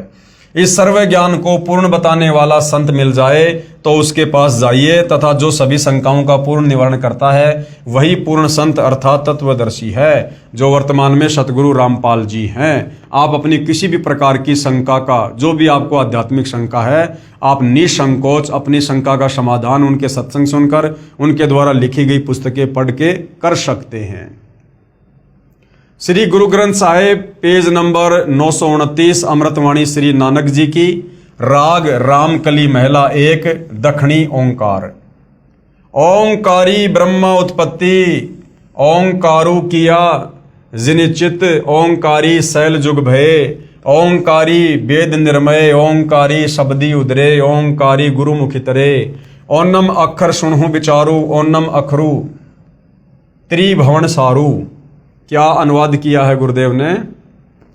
उपरोक्त अमृतवाणी में श्री नानक जी कह रहे हैं कि ओंकार अर्थात ज्योति निरंजन काल से ब्रह्मा जी की उत्पत्ति हुई। कई युगों मस्ती मारकर ओंकार यानी ब्रह्म ने वेदों की उत्पत्ति की, जो ब्रह्मा जी को प्राप्त हुए। 3 लोक की भक्ति का केवल एक ओम मंत्र ही वास्तव में जाप करने का है। इस ओम शब्द को पूरे संत से उपदेश लेकर अर्थात गुरु धारण करके जाप करने से उद्धार होता है। विशेष श्री नानक जी ने तीनों मंत्रों ओम प्लस तत् सत का स्थान स्थान पर रहस्यात्मक विवरण दिया है। उसको केवल पूर्ण संत तत्वदर्शी संत ही समझ सकता है। यानी सतगुरु रामपाल जी ने ही गुरु ग्रंथ साहिब को देखकर पढ़कर और सिख भाइयों को समझाया है, अन्य भगत समाज को समझाया है कि आदरणीय नानक जी के द्वारा जो वाणियाँ बोली गई हैं, जो आगे चलकर गुरु ग्रंथ साहिब के रूप में लिपिबद्ध की गई हैं, उनमें सृष्टि रचना का ज्यों का त्यों प्रमाण है। उसको केवल पूर्ण संत तत्वदर्शी संत ही समझ सकता है, तथा तीनों मंत्रों के जाप को उपदेशी को समझाया जाता है। Guru Granth Sahib page number 1038। उत्तम सतगुरु पुरुष निराले शब्दी रते, हरि रस मतवाले, रिद्धि बुद्धि सिद्धि ज्ञान गुरु ते पाइये, पूरे भाग मिलाइदा, सतगुरु ते पाए बिचारा, सुन समाधि सचे घरबारा, नानक निर्मल नादू शब्द धुनि, सचू रामे नामी समाइदा। क्या अनुवाद किया गुरुदेव ने। उपरोक्त अमृतवाणी का भावार्थ है कि वास्तविक ज्ञान देने वाले सतगुरु तो निराले ही हैं। वे केवल नाम जाप को जपते हैं, अन्य हठ योग साधना नहीं बताते। यदि आपको धन दौलत पद बुद्धि या भक्ति शक्ति भी चाहिए तो वह भक्ति मार्ग का ज्ञान पूर्ण संत ही पूरा प्रदान करेगा। ऐसा पूर्ण संत बड़े भाग से ही मिलता है। वही पूर्ण संत विवरण बताएगा कि ऊपर शून्य यानी आकाश में अपना वास्तविक घर सतलोक परमेश्वर ने रच रखा है। उसमें एक वास्तविक सार नाम की धुन आवाज हो रही है। उस आनंद में अविनाशी परमेश्वर के सार शब्द से समाया जाता है, अर्थात उस वास्तविक सुखदायी स्थान में वास हो सकता है, अन्य नामों तथा अधूरे गुरुओं से नहीं हो सकता। आंशिक अमृतवाणी महला पहला श्री गुरु ग्रंथ साहिब पेज नंबर 359 और 360।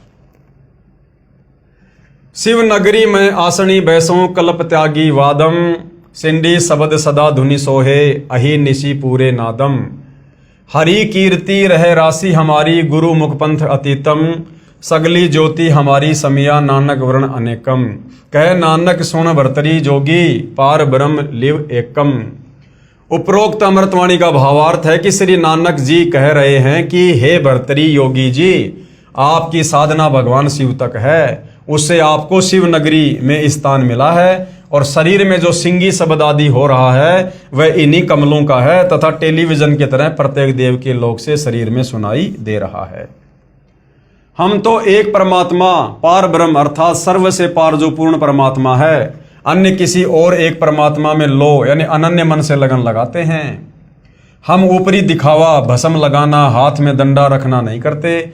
मैं तो सभी प्राणियों को एक पूर्ण परमात्मा सत्य पुरुष की संतान समझता हूँ। सब उसी शक्ति से चलायमान हैं। हमारी मुद्रा तो सच्चा नाम जाप गुरु से प्राप्त करके करना है, तथा क्षमा करना हमारा बाणा यानी वेशभूषा है। मैं तो पूर्ण परमात्मा का उपासक हूँ, तथा पूर्ण सतगुरु का भक्ति मार्ग इससे भिन्न है। अमृतवाणी राग आशा महला 1 श्री गुरु ग्रंथ साहिब पेज नंबर 420। आशा महला जिन नामू विसारिया दूजे भरमी बुलाई, मूलो छोड़ी डाली लगे, किया पावही छाई, साहिबू मेरा एक है अवरू नहीं भाई, कृपया ते सुख पाइया। साचे परथाई गुरु की सेवा सो करे, जिसु आप ही कराए। नानक सिरु दे छूटिए, दरगह पति पाए। उपरोक्त वाणी का भावार्थ है कि श्री नानक जी कह रहे हैं कि जो पूर्ण परमात्मा का वास्तविक नाम भूलकर अन्य भगवान के नामों के जाप में भ्रम रहे हैं, वे तो ऐसा कर रहे हैं कि मूल यानी पूर्ण परमात्मा को छोड़कर डालियों, तीनों गुण रूप रजगुण ब्रह्मा, सतगुण विष्णु, तमगुण शिव जी की सिंचाई यानी पूजा कर रहे हैं। उस साधना से कोई सुख नहीं हो सकता, अर्थात पौधा सूख जाएगा तो छाया में नहीं बैठ पाओगे। भावार्थ है कि शास्त्र विधि रहित साधना करने से व्यर्थ प्रयत्न है, कोई लाभ नहीं। इसी का प्रमाण पवित्र गीता अध्याय 16 श्लोक 23-24 में भी है। उस पूर्ण परमात्मा को प्राप्त करने के लिए मनमुखी यानी मनमानी साधना त्याग कर पूर्ण गुरुदेव को समर्पण करने से तथा सच्चे नाम के जाप से ही मोक्ष संभव है, नहीं तो मृत्यु के उपरांत नरक जाएगा। यानी जितने भी धर्मशास्त्र हैं, जितने भी महापुरुष हैं, सब केवल एक ही भाषा बोल रहे हैं कि भैया इस काल ज्योति निरंजन की भक्ति तक आप चाहे कितना ही जोर लगा लो, कितना ही कुछ कर लो, काल ब्रह्म से नीचे दुर्गा है, फिर ब्रह्मा विष्णु महेश है, फिर देवी देवता हैं, फिर नीचे ये धर्मगुरु ने पाखंड पूजा शुरू करी रखी है। आप चाहे 21 ब्रह्मांड के अंतर्गत, काल के अंतर्गत कितनी साधना कर लो, आपका मोक्ष नहीं हो सकता, आप जन्म मरण से छुटकारा प्राप्त नहीं कर सकते। उसके लिए भैया कबीर परमात्मा समय समय पर खुद ही धरती पर तत्वदर्शी संत बनकर आते हैं, सच्चे सतगुरु बनकर आते हैं। उनसे उपदेश लेकर आजीवन मर्यादा में रहकर भक्ति करने से ही आप सतलोक जा सकते हो। श्री गुरु ग्रंथ साहिब पेज नंबर 843 844 बिलावलू महला। मैं मन चाहूं घना साची बिगासी राम, मोही प्रेम प्रिय प्रभु अविनाशी राम। अविगतो हरि नाथु नाथ है, तिसे भावे सोथिए। कृपालु सदा दयालु, दाता जिया अंदर तू जिए। मैं आधारूं तेरा, तू खसमू मेरा, मैं ताणू तकिया तेरो। साची सूचा सदा नानक, गुरुस बदी झगरू निबेरो। उपरोक्त अमृतवाणी में श्री नानक साहिब जी कह रहे हैं कि अविनाशी पूर्ण परमात्मा नाथों का भी नाथ है, यानी भगवानों का भी भगवान है। कौन? कबीर भगवान, अर्थात देवताओं का भी देव है। सर्व प्रभुओं श्री ब्रह्मा जी, श्री विष्णु जी, श्री शिव जी तथा ब्रह्म व परब्रह्म पर भी नाथ है, यानी परमात्मा है, अर्थात स्वामी है। मैं तो सच्चे नाम को हृदय में समा चुका हूं। हे परमात्मा, सभी प्राणियों का जीवन आधार भी आप ही हो। मैं आपके आश्रित हूं, आप मेरे मालिक हो। आपने ही गुरु रूप में आकर सत भक्ति का निर्णायक ज्ञान देकर सर्व झगड़ा निपटा दिया, अर्थात सर्व शंका का समाधान कर दिया। श्री गुरु ग्रंथ साहिब पेज नंबर 721 राग तिलंग महला। एक अरज गुप्तम पेश तो दर कौन करतार, हक्का कबीर करीम तू बे परवरदिगार। कबीर परमेश्वर का नाम तक लिखा हुआ है गुरु ग्रंथ साहिब में। नानक बुगोयद जंतूरा तेरे चाकरा पखाक। उपरोक्त अमृतवाणी में स्पष्ट कर दिया है कि हे हक्का कबीर यानी सत्य कबीर, आप सत्य कबीर और कौन करतार यानी शब्द शक्ति से रचना करने वाले शब्द स्वरूपी प्रभु अर्थात सर्व सृष्टि के रचनहार हो। आप ही बेऐब यानी निर्विकार परवरदिगार, सर्व के पालन करता दयालु प्रभु हो। मैं आपके दासों का भी दास हूं। कौन कह रहे हैं? नानक जी। किसको कह रहे हैं? अपने गुरु कबीर जी को, जो उनको बेई नदी पर आकर मिले थे, सचखंड दिखाया था। आगे श्री गुरु ग्रंथ साहिब पेज नंबर 24 राग सिरी महला। तेरा एक नाम तारे संसार, मैं एह आस एहो आधार। नानक नीच कह विचार, धानक रूप रहा करतार। उपरोक्त अमृतवाणी में प्रमाण किया है कि जो काशी में धानक यानी जुलाहा है, यही करतार है, कुल का सृजनहार है। अति आधीन होकर श्री नानक साहिब जी कह रहे हैं कि मैं सत्य कह रहा हूं कि यह धानक अर्थात कबीर जुलाहा ही पूर्ण ब्रह्म सत्य पुरुष है। विशेष उपरोक्त परमाणु के सांकेतिक ज्ञान से प्रमाणित हुआ। सृष्टि रचना कैसे हुई? पूर्ण परमात्मा की प्राप्ति करनी चाहिए, जो पूर्ण संत से नाम लेकर ही संभव है। उसके बाद भाई और बहनों, अन्य संतों द्वारा सृष्टि रचना की दंत कथा यानी तत्वदर्शी संत के अलावा सृष्टि रचना के विषय में सही जानकारी अन्य कोई भी धर्मगुरु नहीं दे सकता, चाहे उसकी कितनी महिमा हो, चाहे कितने करोड़ों में उसके फॉलोवर हों। तो बाकी जो ये निरंकारी पंथ है, धन धन सतगुरु पंथ है, इन पंथों के गुरुओं ने भी सृष्टि रचना के विषय में बताया है, परंतु आधी अधूरी जानकारी, दंत कथा। अन्य संतों द्वारा जो सृष्टि रचना का ज्ञान बताया है वह कैसा है? सृष्टि रचना के विषय में राधा स्वामी पंथ के संतों के व धन धन सतगुरु पंथ के संत के विचार। पवित्र पुस्तक जीवन चरित्र परम संत बाबा जयमल सिंह जी महाराज, पेज नंबर 102-103 से सृष्टि की रचना, सावन कृपाल पब्लिकेशन, दिल्ली। पहले सतगुरु यानी पहले सतपुरुष निराकार था, फिर आकार में आया तो ऊपर के 3 निर्मल मंडल सतलोक, अलखलोक, अगमलोक बन गया तथा प्रकाश तथा मंडलों का नाद बन गया। आदि अधूरी सी जानकारी है, गोल मटोल बात। पवित्र पुस्तक सार वचन, प्रकाशक हैं राधा स्वामी सत्संग सभा, दयाल बाग, आगरा। सृष्टि की रचना, पेज नंबर 8। प्रथम धुंधुकार था, उसमें पुरुष शून्य समाधि में थे जब कुछ रचना नहीं हुई थी। फिर जब मौज हुई तब शब्द प्रकट हुआ और उससे सब रचना हुई। पहले सतलोक और फिर सत्य पुरुष की कला से 3 लोक और सब विस्तार हुआ। यह ज्ञान तो ऐसा है जैसे एक समय कोई बच्चा नौकरी लगने के लिए साक्षात्कार यानी इंटरव्यू के लिए गया। गुरुदेव कह रहे हैं कि इन अन्य संतों के द्वारा जो जोड़ तोड़ करके आदि अधूरी सृष्टि रचना बताई गई है अपने भक्तों को, ये सृष्टि रचना तो ऐसे है, इसको समझने के लिए परमात्मा एक छोटा सा चुटकुला सुना रहे हैं।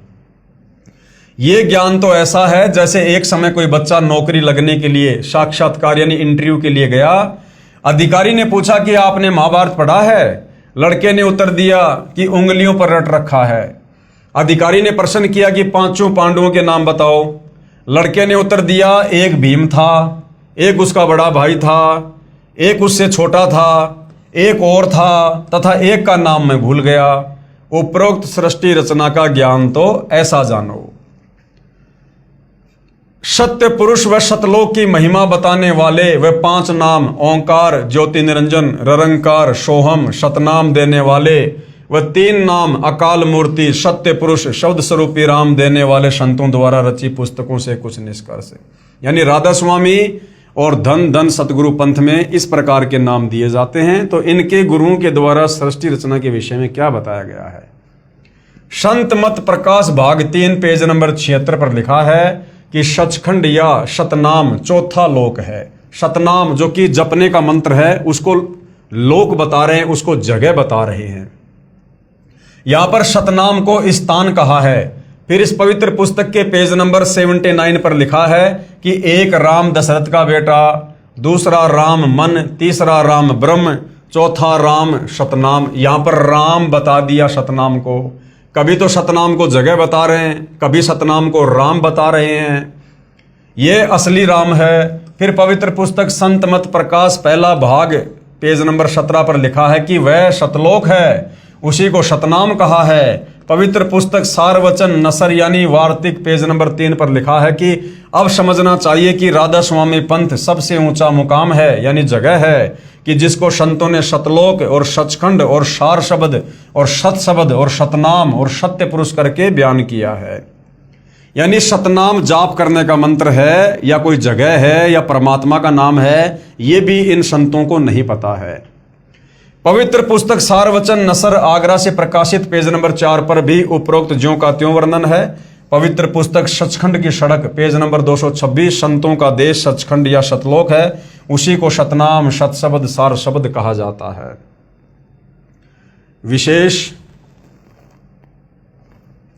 उपरोक्त व्याख्या ऐसी लगी जैसे किसी ने जीवन में न तो शहर देखा है, ना कार देखी है और ना पेट्रोल देखा है और ना ड्राइवर का ज्ञान हो कि ड्राइवर किसे कहते हैं। और वह व्यक्ति अन्य साथियों से कहे कि मैं शहर में जाता हूं, कार में बैठकर आनंद मनाता हूं। फिर साथियों ने पूछा कि भाई कार कैसी है, पेट्रोल कैसा है और ड्राइवर कैसा है, शहर कैसा है। उस गुरु ने उत्तर दिया कि शहर कहो चाहे कार कहो एक ही बात है। शहर भी कार ही है, पेट्रोल भी कार कोई कहते हैं, ड्राइवर भी कार कोई कहते हैं, सड़क भी कार कोई कहते हैं। अर्थात ये राधा स्वामी पंथ वाले धन धन सतगुरु पंथ वाले गुरु ये सतनाम की व्याख्या करते हैं कि सतलोक भी सतनाम है, सत्य पुरुष भी सतनाम है, सचखंड भी सतनाम है। मतलब इनको सृष्टि रचना के विषय में 1% भी ज्ञान नहीं है कि सृष्टि रचना वास्तव में है क्या। केवल जोड़ तोड़ करके कबीर परमेश्वर की वाणियों को ना समझकर कहीं का ईंट कहीं का रोड़ा उठाकर इन्होंने इस प्रकार की सृष्टि रचना बनाई हुई है। आओ विचार करें। सत्य पुरुष तो पूर्ण परमात्मा है। सत्य पुरुष कौन है? पूर्ण परमात्मा। कौन? कबीर साहिब। और सतनाम क्या है? सतनाम वह दो मंत्र का नाम है, जिसमें एक मंत्र ओम है और दूसरा है तत्, जो सांकेतिक है। तथा इसके बाद सारनाम भगत को पूर्ण गुरु द्वारा दिया जाता है। यह सतनाम तथा सारनाम दोनों सुमरण करने के नाम हैं। सतलोक वह स्थान है जहां सत्य पुरुष रहता है। पुण्य आत्माएं स्वयं निर्णय करें तथा सत्य असत्य का। तो भाई और बहनों, इस पवित्र पुस्तक ज्ञान गंगा के ऊपर जो सृष्टि रचना को समझाने के लिए वीडियो बन रहे हैं, तो सृष्टि रचना यहाँ पर समाप्त हो जाती है। हमें पूज्य गुरुदेव भगवान परमेश्वर रामपाल जी ने इस पवित्र पुस्तक ज्ञान गंगा में सृष्टि रचना का कंप्लीट ज्ञान दे दिया है कि भैया कबीर परमात्मा कौन थे, ऊपर के चार लोक परमात्मा ने कैसे रचे, किस प्रकार से रचे, फिर परमेश्वर ने किस प्रकार से नीचे की सृष्टि की रचना की, और किस प्रकार से ये काल ब्रह्म दुर्गा और ब्रह्मा विष्णु महेश के साथ मिलकर और किस प्रकार से ये जीवों की उत्पत्ति कर रहे हैं। और हम जीवों की उत्पत्ति क्यों करते हैं? इस काल के भोजन के लिए करते हैं। हम यहाँ पर अपने कर्म का दंड भोग रहे हैं, जो गलती हमने सतलोक में की थी। और जब तक हम वापस सतलोक पहुंचाने वाली भक्ति नहीं करेंगे, और सतलोक पहुंचाने वाली भक्ति खुद सतलोक से चलकर कबीर परमात्मा तत्वदर्शी संत के रूप में खुद ही धरती पर प्रकट होकर समझाते हैं। और जब तक हम तत्वदर्शी संत के सत्संग नहीं सुनेंगे, उनकी शरण में नहीं आएंगे और मर्यादा में रहकर भक्ति नहीं करेंगे, हम इस काल बलि की जेल से, जन्म मरण के चक्कर से, लक 84 योनियों के कष्ट से बाहर नहीं निकल सकते। तो भाई और बहनों, आगे के ज्ञान को समझने के लिए, अध्यात्म को समझने के लिए, किसी भी धर्म के धर्म ग्रंथ को समझने के लिए, गीता वेद कुरान पुराण बाइबल को समझने के लिए हमने सृष्टि रचना का ज्ञान होना अति आवश्यक है, ताकि हम आगे के ज्ञान को बखूबी सरलता से समझ सकें। तो भाई और बहनों, सृष्टि रचना पूज्य गुरुदेव भगवान ने जो बताई है, जो लिखी है, वो सर्व धर्मों के सर्व धर्म शास्त्रों से प्रमाणित है। अब आगे ज्ञान गंगा पुस्तक में जो ज्ञान है, उसको जब हम सुनेंगे, देखेंगे, पढ़ेंगे, समझेंगे, तो हमारे मन में किसी प्रकार की कोई भी शंका उत्पन्न नहीं होनी चाहिए। इसलिए गुरुदेव ने पहले सृष्टि रचना हमें पूरी समझाई है। तो भाई और बहनों, आज के वीडियो में केवल इतना ही, और प्रार्थना करूंगा यदि आपको सतगुरुदेव जी का ज्ञान धीरे धीरे समझ में आ रहा है, तो आप जी YouTube पर गुरुदेव के सत्संग सुनिएगा और अति शीघ्र उनसे नाम उपदेश लेकर अपनी आत्मा के कल्याण की दिशा में आगे बढ़िएगा। तो आज की वीडियो में भाई और बहनों केवल इतना ही। कल रात्रि 8:30 बजे हम फिर आगे बढ़ेंगे। तब तक पूज्य गुरुदेव भगवान हम सबको आज्ञा दे, सद्बुद्धि दे, हमारा मार्गदर्शन करे, हमें भ्रमने भटकने से बचाए। बंदी छोड़ सतगुरु रामपाल जी परमेश्वर जी की जय हो।